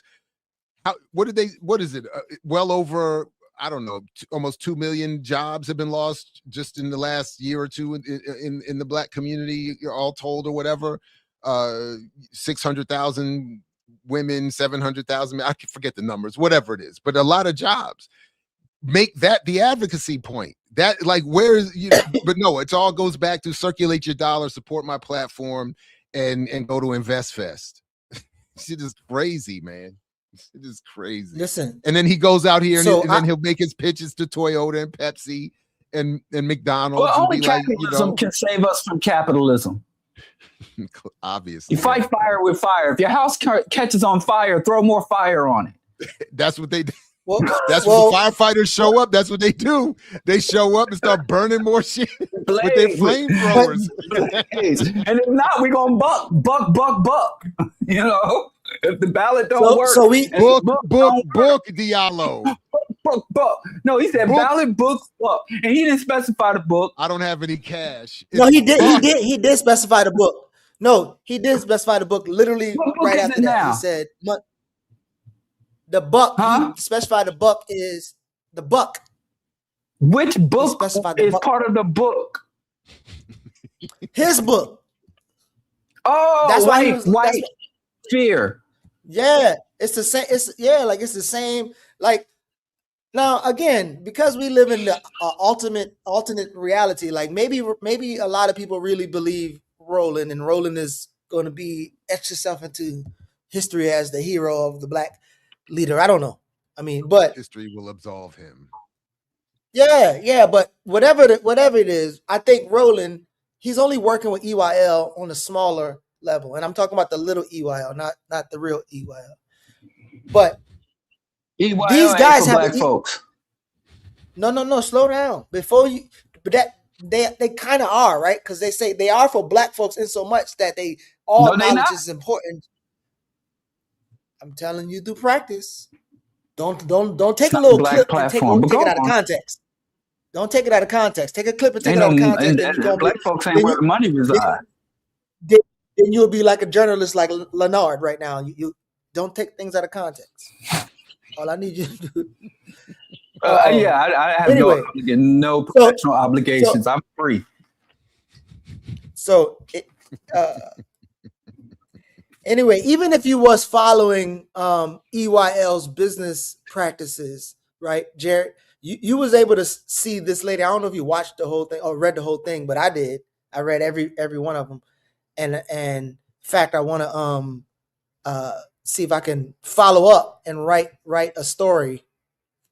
But even if you follow the black business entrepreneurial smart business person, you would want to cover your profit and losses and whatever. And this sister been there 3 years. No. She been there. I don't know. She probably went 4 or 5 times, right? And she went each time, but then she wrote a review on how she was actually losing money. It was a bad business decision, so she decided not to go again. But Jared, did you read through that? I'm curious what you think, because at the end of it, she lands as in, I'm not saying they're bad, and maybe they help some people, but it's just a bad business decision. As a financial literate person, it's a bad business decision to go to this financial literacy festival. But did you read on this post? I read the posts and was cracking up because I think you saw my popcorn emoji down there. I think I was, but I didn't go beyond what was on this all these post. broke asses hating from outside the generational wealth. They haven't made me money. So I'm gonna sit outside and throw stones at the rich. Hating outside. But so yeah, but I mean, so who? Yeah, go ahead. So no, I was about to. So there was a couple of things. So I didn't know if you read all of her. She ended up having like documented reasons why she was losing money and why it's a bad investment for her to keep going to this thing. Now, There was obviously the same critiques about all the celebrities there, and they don't even get investment advice. And when you can possibly get investment advice from real people, you have to choose between going and listening to Steve Harvey or going to the workshop of this random person you don't know or whatever. So that should be an easy decision. She wrote a review. I did. So again, what I saw what she was saying there, and she was saying something, and she also mentioned, if I remember correctly, escalating prices at InvestFest. So you're increasingly being asked to pay more for less. And then to the point that I keep coming back to, and we keep coming back to, you're being asked in many cases, maybe not all, but in most cases, you're being asked to sign up to hear from people who are not there because they got rich actually working the system or the investment world or Wall Street. They're there largely because they are influencers or celebrities from some other path to popularity. And so I don't even know how any of what you get there. You know what? Oh my God, I almost forgot about this. I really, you know what? I knew I was going to regret this. Let me share this with you all real quick before you go on, Geechee, real quick. Okay. I'm in the Uber going back to the train station or to the train early in the morning. That's part of why I didn't follow up. And it's very early in the morning. I'm not, but the dude who picks me up, and I was a little bit bothered because I do admit on my Uber settings, I ask for it to be quiet. Like especially early in the morning. I just, when they offer the settings, I put quiet. But he picks me up and he's got terrible. It's terrible. And he's got his video podcast playing, and I could see it. He's got the phone propped up, and he's watching some YouTuber, some young white YouTuber, giving advice using Rockefeller as the model, and he's the Uber driver is super polite, and I can almost see like, oh, he's taking his investment invite. He's like, they're teaching him be super polite and greet. But the dude is on the thing talking about Rockefeller was tirelessly working hard, and this is a step you have to take to become wealthy. And Rockefeller. I thought you were talking about The Rock. I thought you were talking about No, he was talking about, he was at least in this case talking about an actual capitalist. But it was all this mythology around the dude, and I'm like, this is I should have done it. I was like, I wanted to engage a conversation, and that's like, what do you expect to get out of this? That's right. I wanted to take a video and start recording like this is what the Uber drive. So like this financial literacy thing is everywhere, and this dude really thinks that the guy on the video, it's the white InvestFest. It's the white version of InvestFest. The dude is just giving all that same kind of vague, silly advice. That's not how Rockefeller made his money. This is not how Rockefeller kept his money. This is not how. And at the end of the day, it's still just him. So like the idea that the YouTuber is going to convey Rockefeller to the Uber driver and all of them are going to become Rockefellers, it was just a bizarre moment. It was just, so anyway, sorry about that. I just was like, man, I was like, man, I'm tired. I don't feel like. And then what did I expect was going to happen out of the interaction? I don't know. But I felt like I should have. Anyway, so yeah. So everybody's getting got instead of doing what we all should be doing. Some people volunteering to get got though. All right, there it is. Fair enough. I mean, yeah. What's going on here? When people, when people, if you say people are volunteering to get got, then it's almost kind of the same argument around financial literacy. Like people are broke because they whatever. Like people are not volunteering to be psychologically led into wrong conclusions. Like they don't know that they are making those conclusions. So this person right here, he believes he actually doing a thing, and not only that, he's being met with people saying like, this is how we gonna get free. We gonna be liberated. But what I'm watching is, again, people's response to it, and then how people believe some of these things and even follow somebody. So this guy says he won and lost all his money. And then he goes down and he's wearing his green jacket. And so I'm gonna play this clip, but there's another clip of somebody else who was observing it, but they wasn't in this video, but they was observing this, and they showing how people are responding to everybody with these green jackets, because they're saying that Rashad and Troy are pretty much marketing geniuses.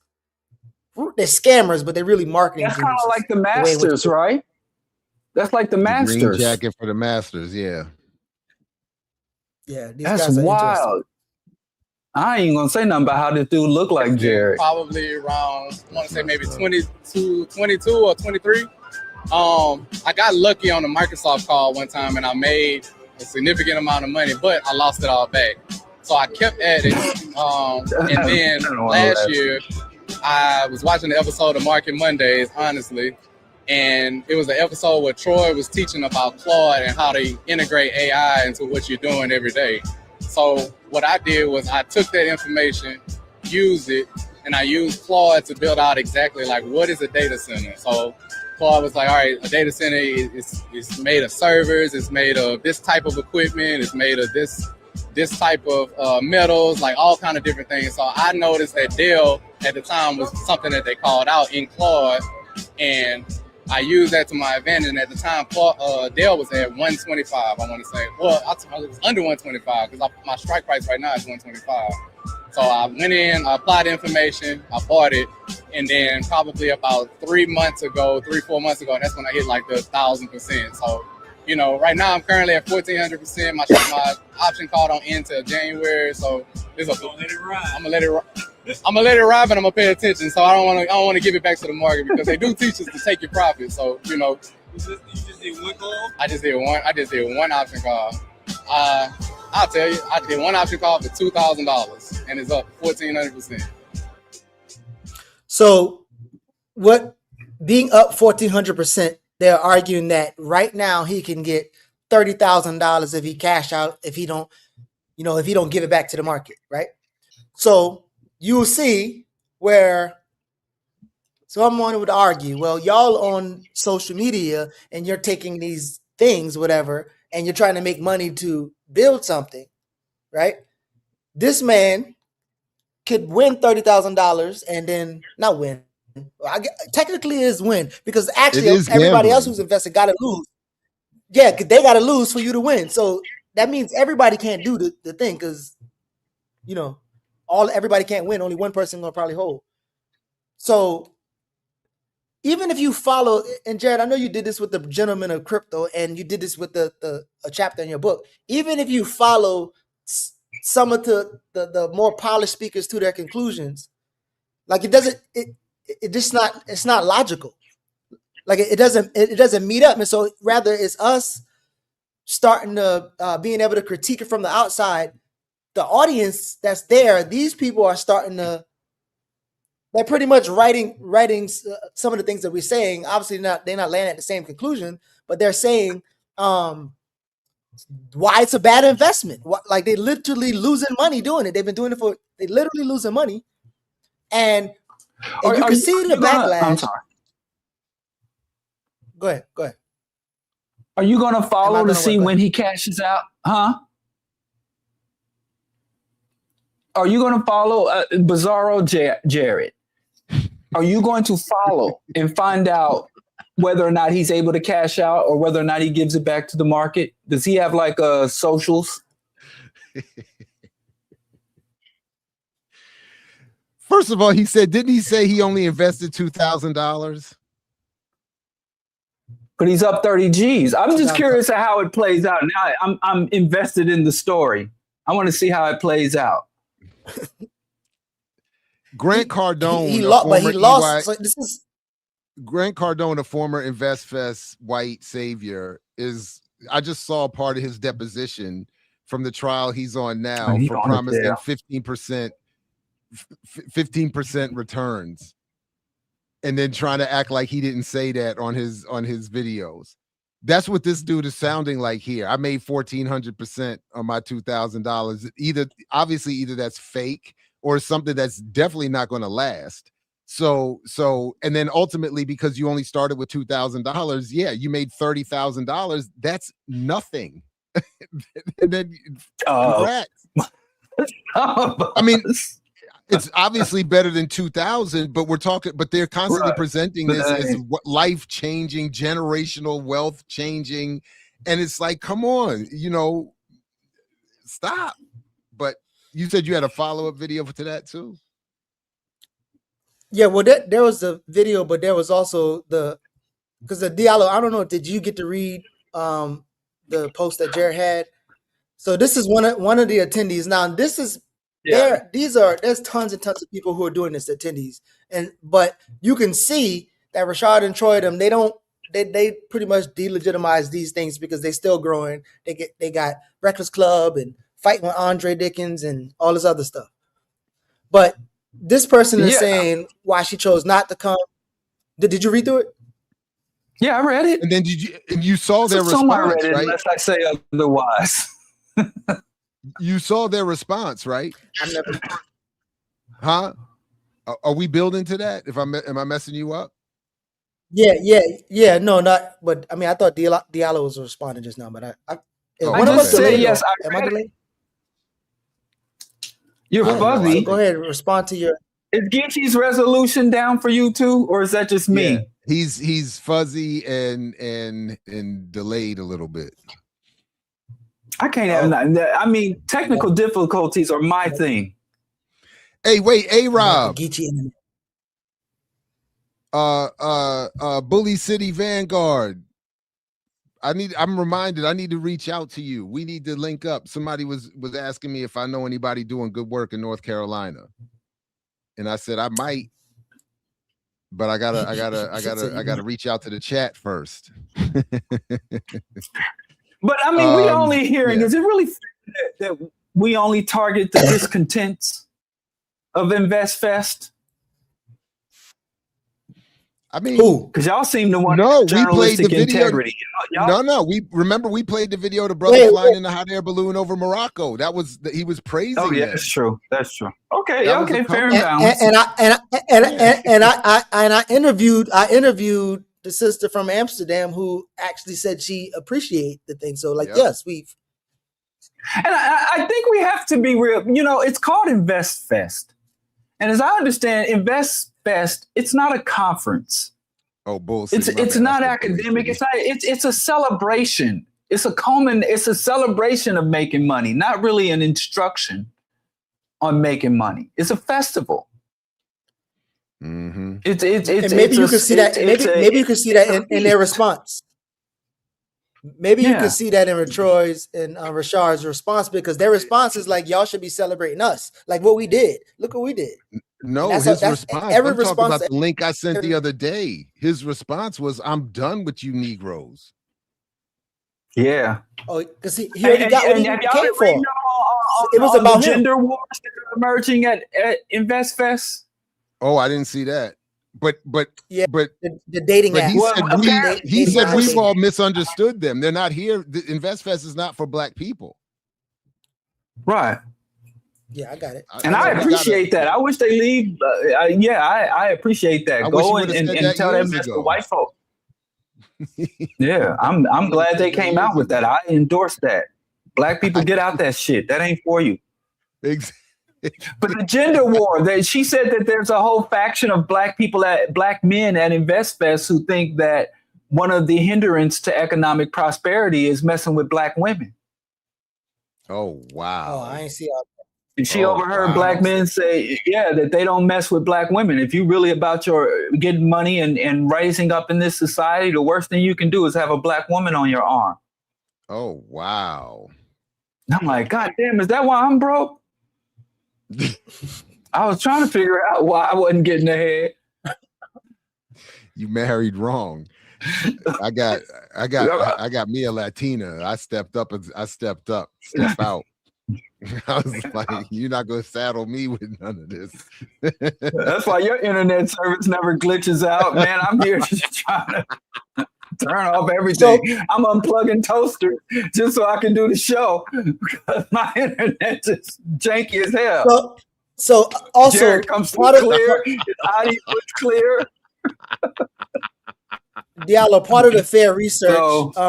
All of the people that we have been posting, also, well, most of the people, they actually don't condemn InvestFest. They just say why it's not for them anymore. And it just so happened to be all the things that we've been talking about before InvestFest popped off for a long time. So this Carlos is the green. Saw that one. Carlos, I got me a Latina. I'm gonna play this. I'm gonna play this. Broker than both of us. He's got a multitude of black women. Oh Lord Jesus, y'all too.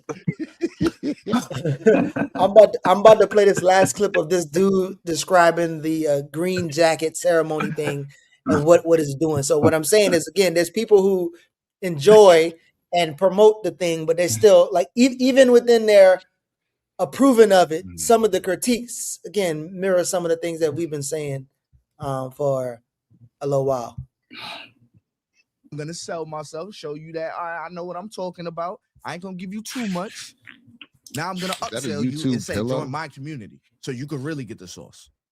This is when the whole InvestFest lost me. All right, this is when they lost me.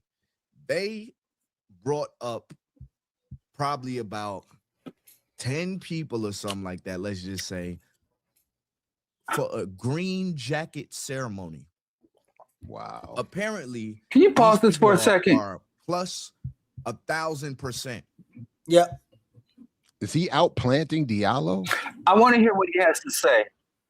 But the hairline, is that braids, micro cornrows, or waves? Oh my God. And by the time you're wearing a hat, wear the hat or don't wear the damn hat. I think the brothers lose. It's just harming his own credibility. I love hating on InvestFest as much as the next man, but and there's like a star spiral from the top. And I feel if the Lord blesses you with hair, you should do right by it, because there's people who don't have hair options. You know what I'm saying? Respect the hair the good Lord gave you. How dare you come out here with a hairline? Taking like shit for granted. Yeah, that's exactly these youngins taking shit for granted. God damn it. I don't know if it's waves. I don't know if he should wear a scarf or a do-rag. Oh man! It's waves. Those braids. But he's the one. But he's the one inheriting piece from me. To be waves. Huh? This the point. This the point, Jared. This so what happens is, you remember that time you invited me and you was like, yeah, we should do the show. And he's like, yo, maybe we should invite him Diallo. I was like, yeah, and then Diallo came in like, because sometimes we do like academic, journalistic, propaganda, media work, like organizing, and Diallo, he a fire slinger. So what happens is we have the conversation around something academic, he slings the fire, they respond to the fire, and then he blame you. Slinging. I'm trying to get clarity. I want to be clear on all things. I'm a holistic scholar. I want to know every aspect of everything. Listen, I can tell you right now, that man. Jared, you're a professor. Am I wrong that communication is not just verbal, right? It's correct. The medium is the message, right? Well, you'll get into. Do not encourage your students if they're going to be presenting something in public. They got to focus on more than just their words. So now you got to get into ableism. Just move on. No, but in general, I am a hater. Everybody can get it. If you are public, if you present yourself publicly, this is what comes with the territory. And if it's funny, it's definitely fair game. Be careful about ableism. Just be careful. You don't know. Just be careful. What's that? What the hat as God intended? We wouldn't even be having this discussion. What does the hairline have to do with ableism? You don't know if he got something going on, and he like. You don't know. Then if I don't know, how am I being ableist? Well, then how am I being ableist? Maybe it's not ableist. Maybe what I'm trying to say is, the man is capable of getting himself a YouTube pillow, he can get himself a proper shape up. I don't really know. Or just wear the hat all the way. Can we? I think the headphones come with that hat. You got a headphone hat combo because we don't know. We don't know. He might have alopecia, but we don't know. But all I know is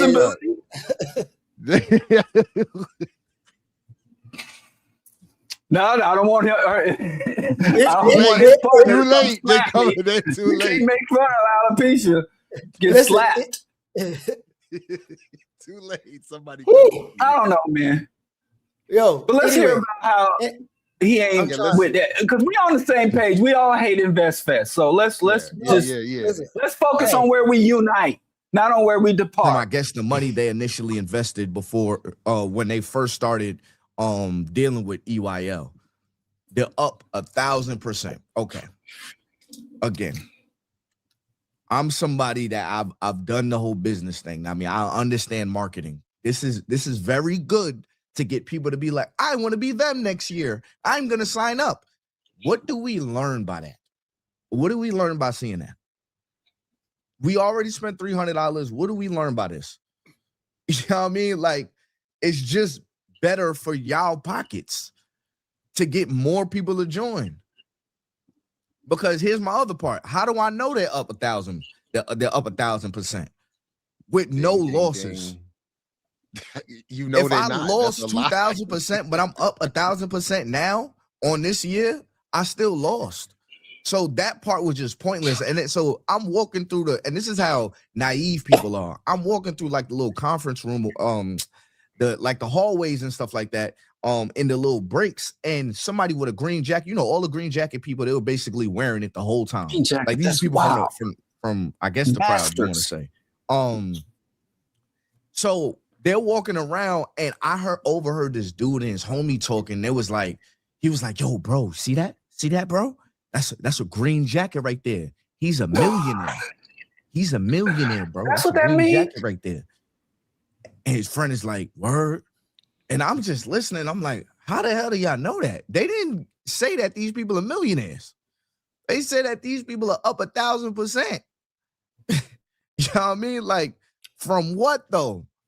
Exactly. So that's my whole question. But I think that's what they wanted. They wanted you to assume that these are the millionaires. Like, we created millionaire. They didn't say that. They said that these people are up 1,000%. Granted, you could put the numbers together. How's that and even say verified? they are. But my whole thing is, well, where's the losses? Where's the evidence? Now, I mean, for me to be sold that, it felt like Forex when they did that whole thing, that whole ceremony. They was putting the green jackets on them, and it was just like, give it up for the green jackets. This could be you. You can get your green jacket. See, all you got to do, you got to be serious. You got to really want it. Join our community. Da da da. This is what we do. Woo da woo.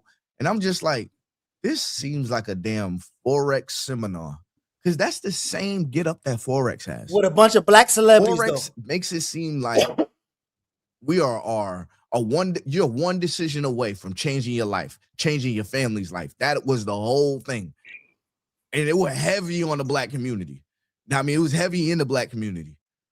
Same get up, and I don't know about y'all, but I don't like when people act like stocks and trading is like the answer. It is something good to do. I feel like you can get good at it and make some money, but I don't like the fact that people act like EYL, you losing can money. like, and a lot of these people that are looking for an answer don't really have money to lose. All he had to say, like them good brothers at EYL said, like the other it's like EYL you're trying to guarantee that you know what the stocks are gonna do. Buy and hold, that's completely different. That's buying a stock and holding it.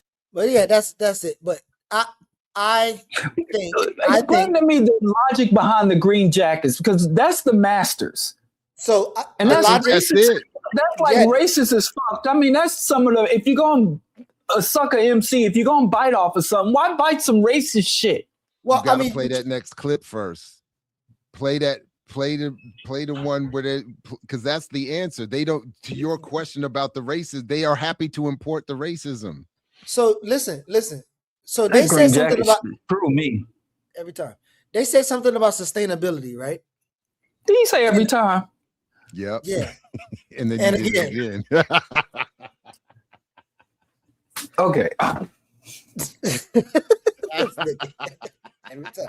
Like, and I'd be like, and I'd be like, let me get a word in. But Jared. Okay, never again. And again. This nigga Let me can't just quit. Hey, this nigga don't miss. He the Steph Curry of the interruptions, nigga. Now you Antifa. Hey yo, but no, seriously. On a serious note, I'm gonna need y'all prediction, because our name is EYL, and sometime we the big EYL, Earn Your Liberation.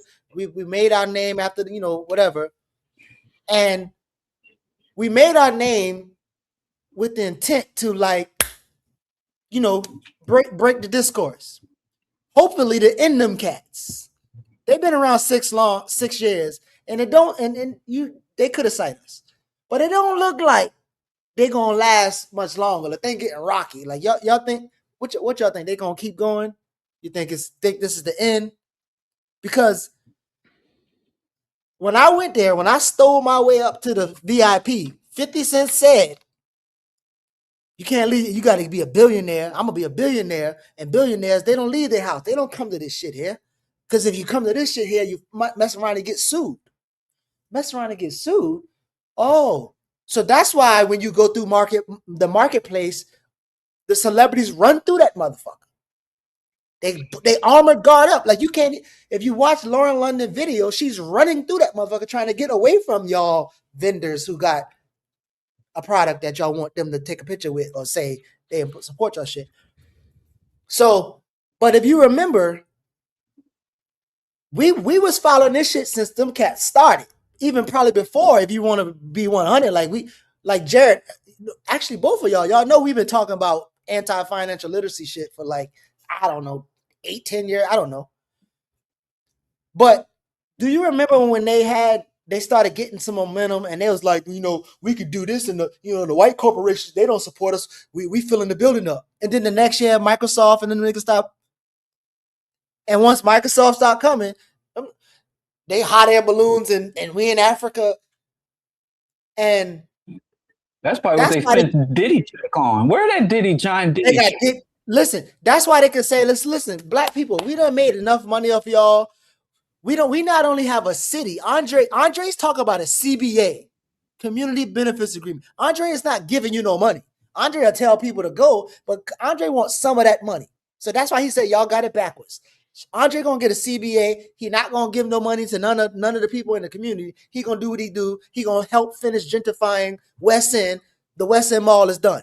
Right? That's what Andre gonna do with the money that y'all niggas help bring in.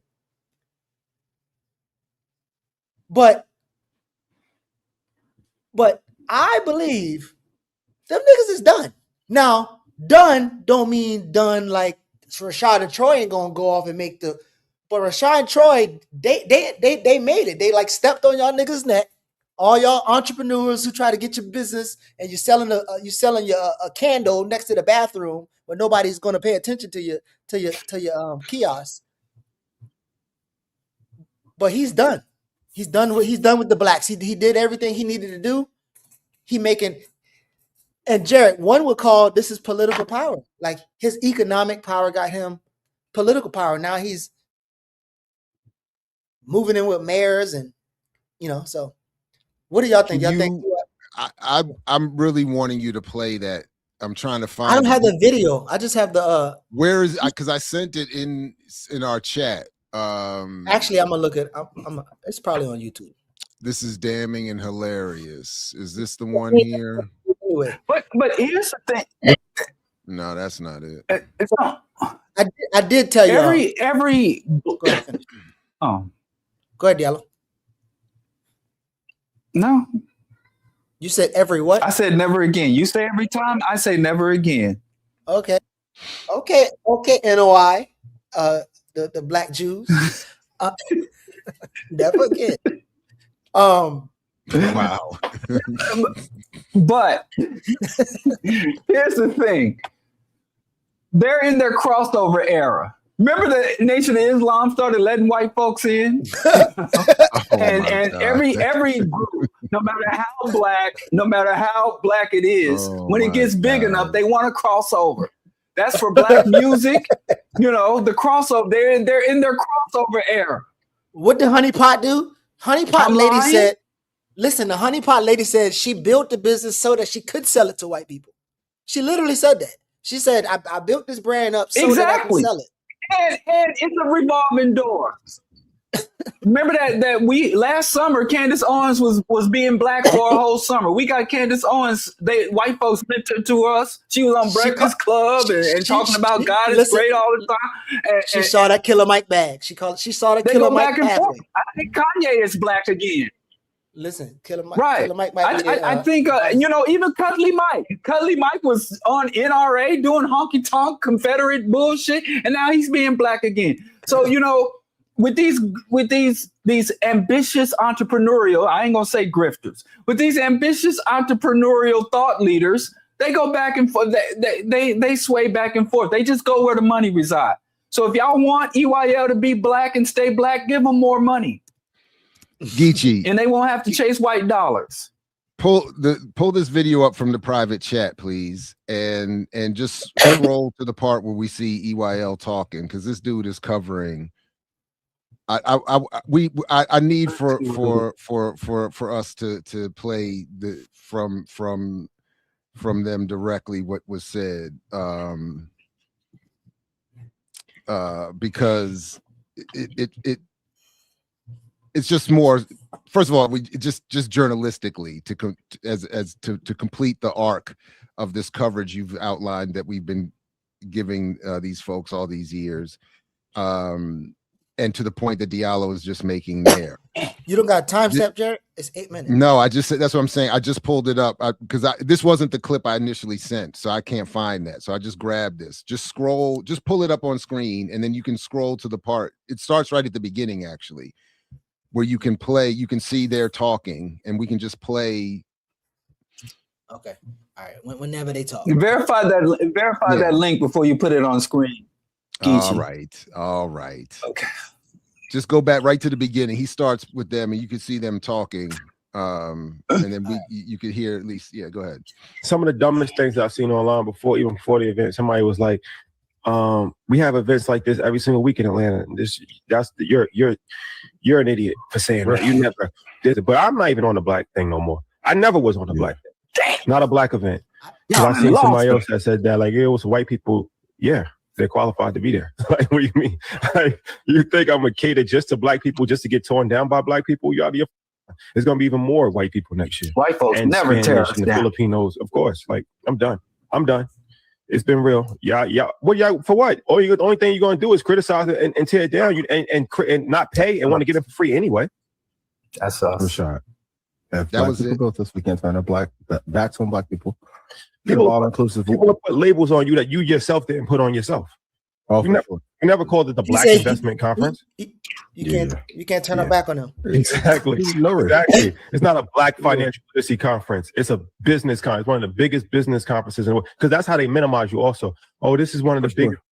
This is one of the biggest Black finance. No, what are you talking about? It's not a financial literacy conference. It's a business investing conference. It's not a Black Is it a financial conference or a literacy festival? investment community-based organization. No, don't compare it to any. No disrespect. It's not the NAACP Community Give Back charity for. No, it's not. It's just funny when you still living in your mom's house at 35 years old. Joke's on you. Damn. So that was it. That's all I needed. Big Ant, the spokesman, man. So and I'm glad that he's felt pushed to the point that he needs to be this explicit with it. So now I'm sure, because we've been covering them long enough to know that even if I don't have these specific receipts right now, if you go back and watch their content over the years, they definitely present themselves as not only pro-Black, but solving the problems of the entire Black community. And as we've been calling out for a long time, a lot of the messaging is just dressed up white nationalist capitalism as Blackness, which is where, for me, the green jacket comes in perfectly. They're trying to mimic and create the aesthetic of what they're trying to copy. And they're trying to copy the white business model. So of course, they want to put the green jacket on and have it be either real or falsely promoting success. Even remember when Willie D was calling me a raccoon and all this stuff, part of what he was also saying in that same video was, what is this fool talking about? I'm out here making millionaires every day. They're out here making that claim that if you follow and do what we're doing, we will create you and give you a green jacket. And then you can walk around and talk about your 1,400% gains and this, that, and the third. It just made, and then of course, by design of the colonial capitalist relationship, all that they can hope for is to get big enough that white investors will want to come in and take them over. And that's going back even to Roland Martin, while we see the same thing there with, I'm gonna correct the mistakes of the Black Power era by having you, and then of course ultimately McDonald's and Pepsi and Toyota invest in my platform. But I'm glad I'm glad, and I'd like to think that the three of us have had some influence in pushing creating an inertia that was getting to the point where he had to step up and say, wait a minute, everybody, stop thinking I'm doing this for you. I don't give a damn about you. I'm not glad. Listen. No. You said self-exposure. The new Negro self-exposure. You said it, so you should be proud. Yeah, but I ain't got to be happy when we lose one. We lost enough to white folks. I don't want them to take our land. I don't want them to take our resources. I don't even want them to take our grifters. Oh, wow. It's our scam, our hustle from our community. It's a grift that we built up with our own gullibility and our own money. I ain't losing nothing. Y'all be like, okay, let the white folks have the bad stuff. No, I want to keep our good shit and our bad shit. That's how Black I am. Circulate the Black gullibility. Circulate the Black gullibility. Particular EYL first. White folks are welcome, but there's special seating for you and water fountains for you. Diallo see your book success. He's trying. Circulate the Black. He and Filipinos taking our shit. Everybody. What? That stuck? I mean, I want all our shit to be ours. We ain't giving nothing up. All right, throw the poll up, phrasing, and let's wrap this up, phrasing. Oh crap! Proceed. Okay. Do I do it? I don't want to step on Geechee's toes. Yeah, you should do who are the something. nominees? So you said out the gate. So West. No, we didn't say West Side Gun, did we? We said Charlemagne the God. I don't want no beef. Well, what do you call him? Charlemagne the journalist. Especially, yeah. Nard. He let I'm gonna call him Booty. I'm gonna call that man by his government. What's the guy named James? That's the only way I know him. Talafrico. Talafrico. Okay, James. All right, we got EYL. Definitely EYL, and Roland got to be nominated. And Roland is on there. EYL for abandonment. For abandoning black people. They're the weakest of the weak because I was about to pull up the video of them talking, try to like some earlier days, but they was talking about Black Power Revolution. Of course they were. African leader, yeah, come on, man. Of course they were. Talafrico for Democratic Jesus. And what Roland joint is hilarious. This time, Geechee, besides be successful, besides make it out the hood, what did he do wrong in your eyes? Listen, every time a white politician come on that platform to get their viral moment rocks off on him, phrasing, he's responsible for that. If you don't vote for me, you ain't black was one of his biggest debuts. Yeah, and all the other stuff, and now he got this dude talking about what if Jesus is radical. Writing. You know how black people feel about Jesus, Diallo. You know how black people feel about Jesus. And I know how Jesus feels about them too. All right, but I am disappointed. I am disappointed that Zenzabel didn't make it to the chat today. Well, she was last seen with you. That's not true. You just admitted online. She was not last seen with me. I said I saw her at the same party. Has anyone seen her since? Okay, well, who was the fourth person? And there was one more I missed. Who else? West Side Gun Shoes. Hey, listen. Who was the fourth of weakest of the week? Come on, man. We got to put the poll up. Roland, EYL. I think he irritated Jeannie over there because he sounded like the litigious community's trying to get you to self-incriminate yourself. What did Roland Martin do to get weakest of the week? He said that the Gary Convention was wrong, that black people ruined everything by trying to get political power. He stole a definition of political power. And he stood up and said that everybody at Gary was wrong, but Roland, Roland got it all figured out. And we don't explain why they weakest of the week. Yeah, that's fair. That's fair. All right. Yeah, right on. Charlemagne for fence riding. I'm gonna go with EYL this year. I mean, this week. I want to vote for them too. I'm gonna vote for them in that way too. Let me put my 3. I mean, to say you ain't for black folks after getting all this love and support from the black community, man. After building your whole brand. Why y'all? I thought everybody nominated has to be black. Is Talafrico black or y'all brought him to the cookout? Where you get that from? Wow. We can't. What? Where you get that from? White folks, and because Geechee's like the white man, so strong, can never be weak. No, I just don't remember. I don't remember us having y'all said that last weakness. They never get sick. No, come on, Geek. Yes, white folks, women. I mean, it's indiscriminate. You just do something egregious. But I think that's funny. But you voting for black people over the white people, so. If you really vote for black people over white folks, you don't vote for black people over white folks, Geechee. He said they can be included. He didn't say he was going to vote for them. No, vote for them for this award. Why would you say? Because we always outpace them. He already explained. Geechee Diallo said He wants to keep the winners and the losers. Everybody black. He wants them all. No. My favorite quote from Richard Pryor is when he said, "I don't want white folks to win nothing." So that's what I don't care, even if it's a negative contest.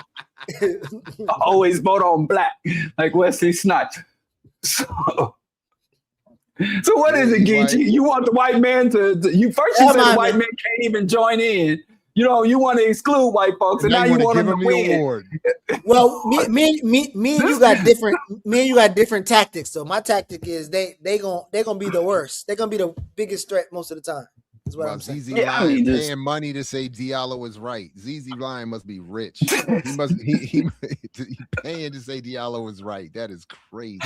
Yeah, because he about to unionize Delta. So once he unionized Delta, he'll have all the money he needs. Yeah, go ahead. Well, I'm buying Spirit. Y'all put y'all Spirit money up yet? We ain't got no more. We ain't get paid yet. That's why we didn't get our cut. Diallo took our EYL cut and bought Spirit Airlines. He gonna be flying around with an EYL. I represent. Okay, all right. He gonna have the big Diallo picture and two little faded. Replicas of the rest of us. Look at the EYL backdrop. You want to talk about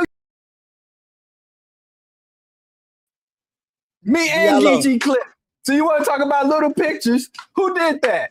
I didn't do that. Yes, you did. So you want to talk? You talking about I'm gonna do something you already did.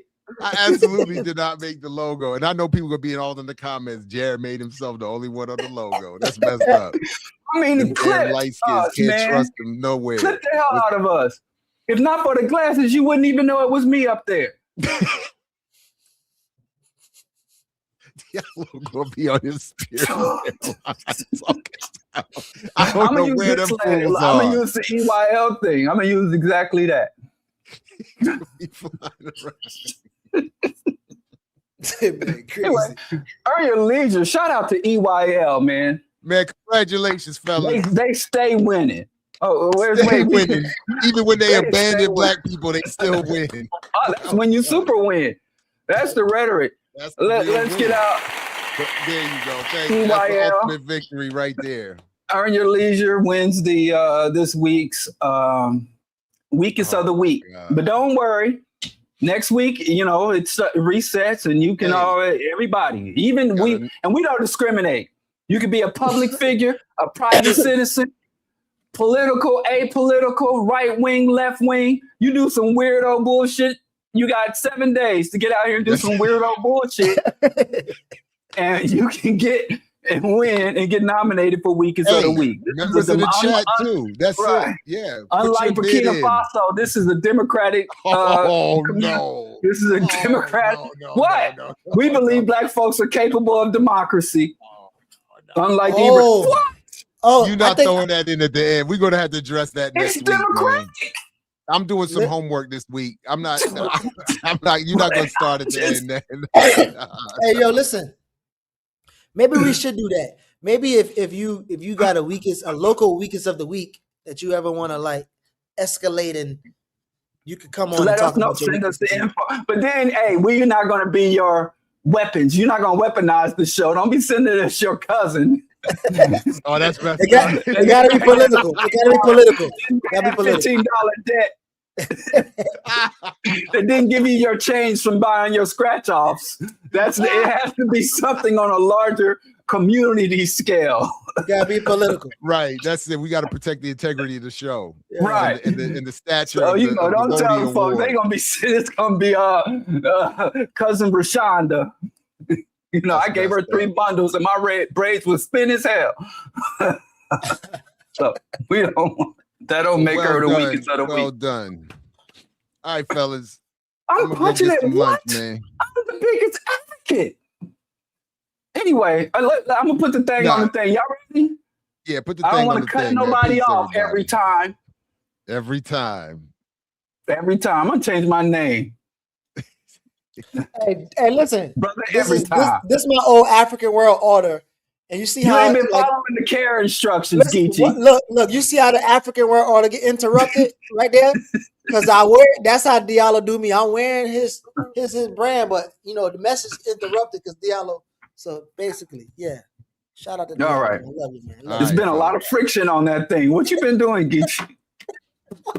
Why so much friction on the front of your chest? It's well worn. I had this thing for like what? Man, okay, I'm putting the thing on the thing. I'll see you brothers next week. I'm so surprised. I'm so surprised. Y'all been in church 2 hours and you're expecting to see heaven out here, and there ain't no heaven. You're still right here on the black man's truth. No, you can't deny it. You can't deny it. You've been down on your knees the last 2 hours, haven't you? Begging some God to help you in the hereafter. But the hereafter is right now, brother. The hereafter is here and now. We a series of amendments and leather African pendants, handguns and incense. Liberation's expensive.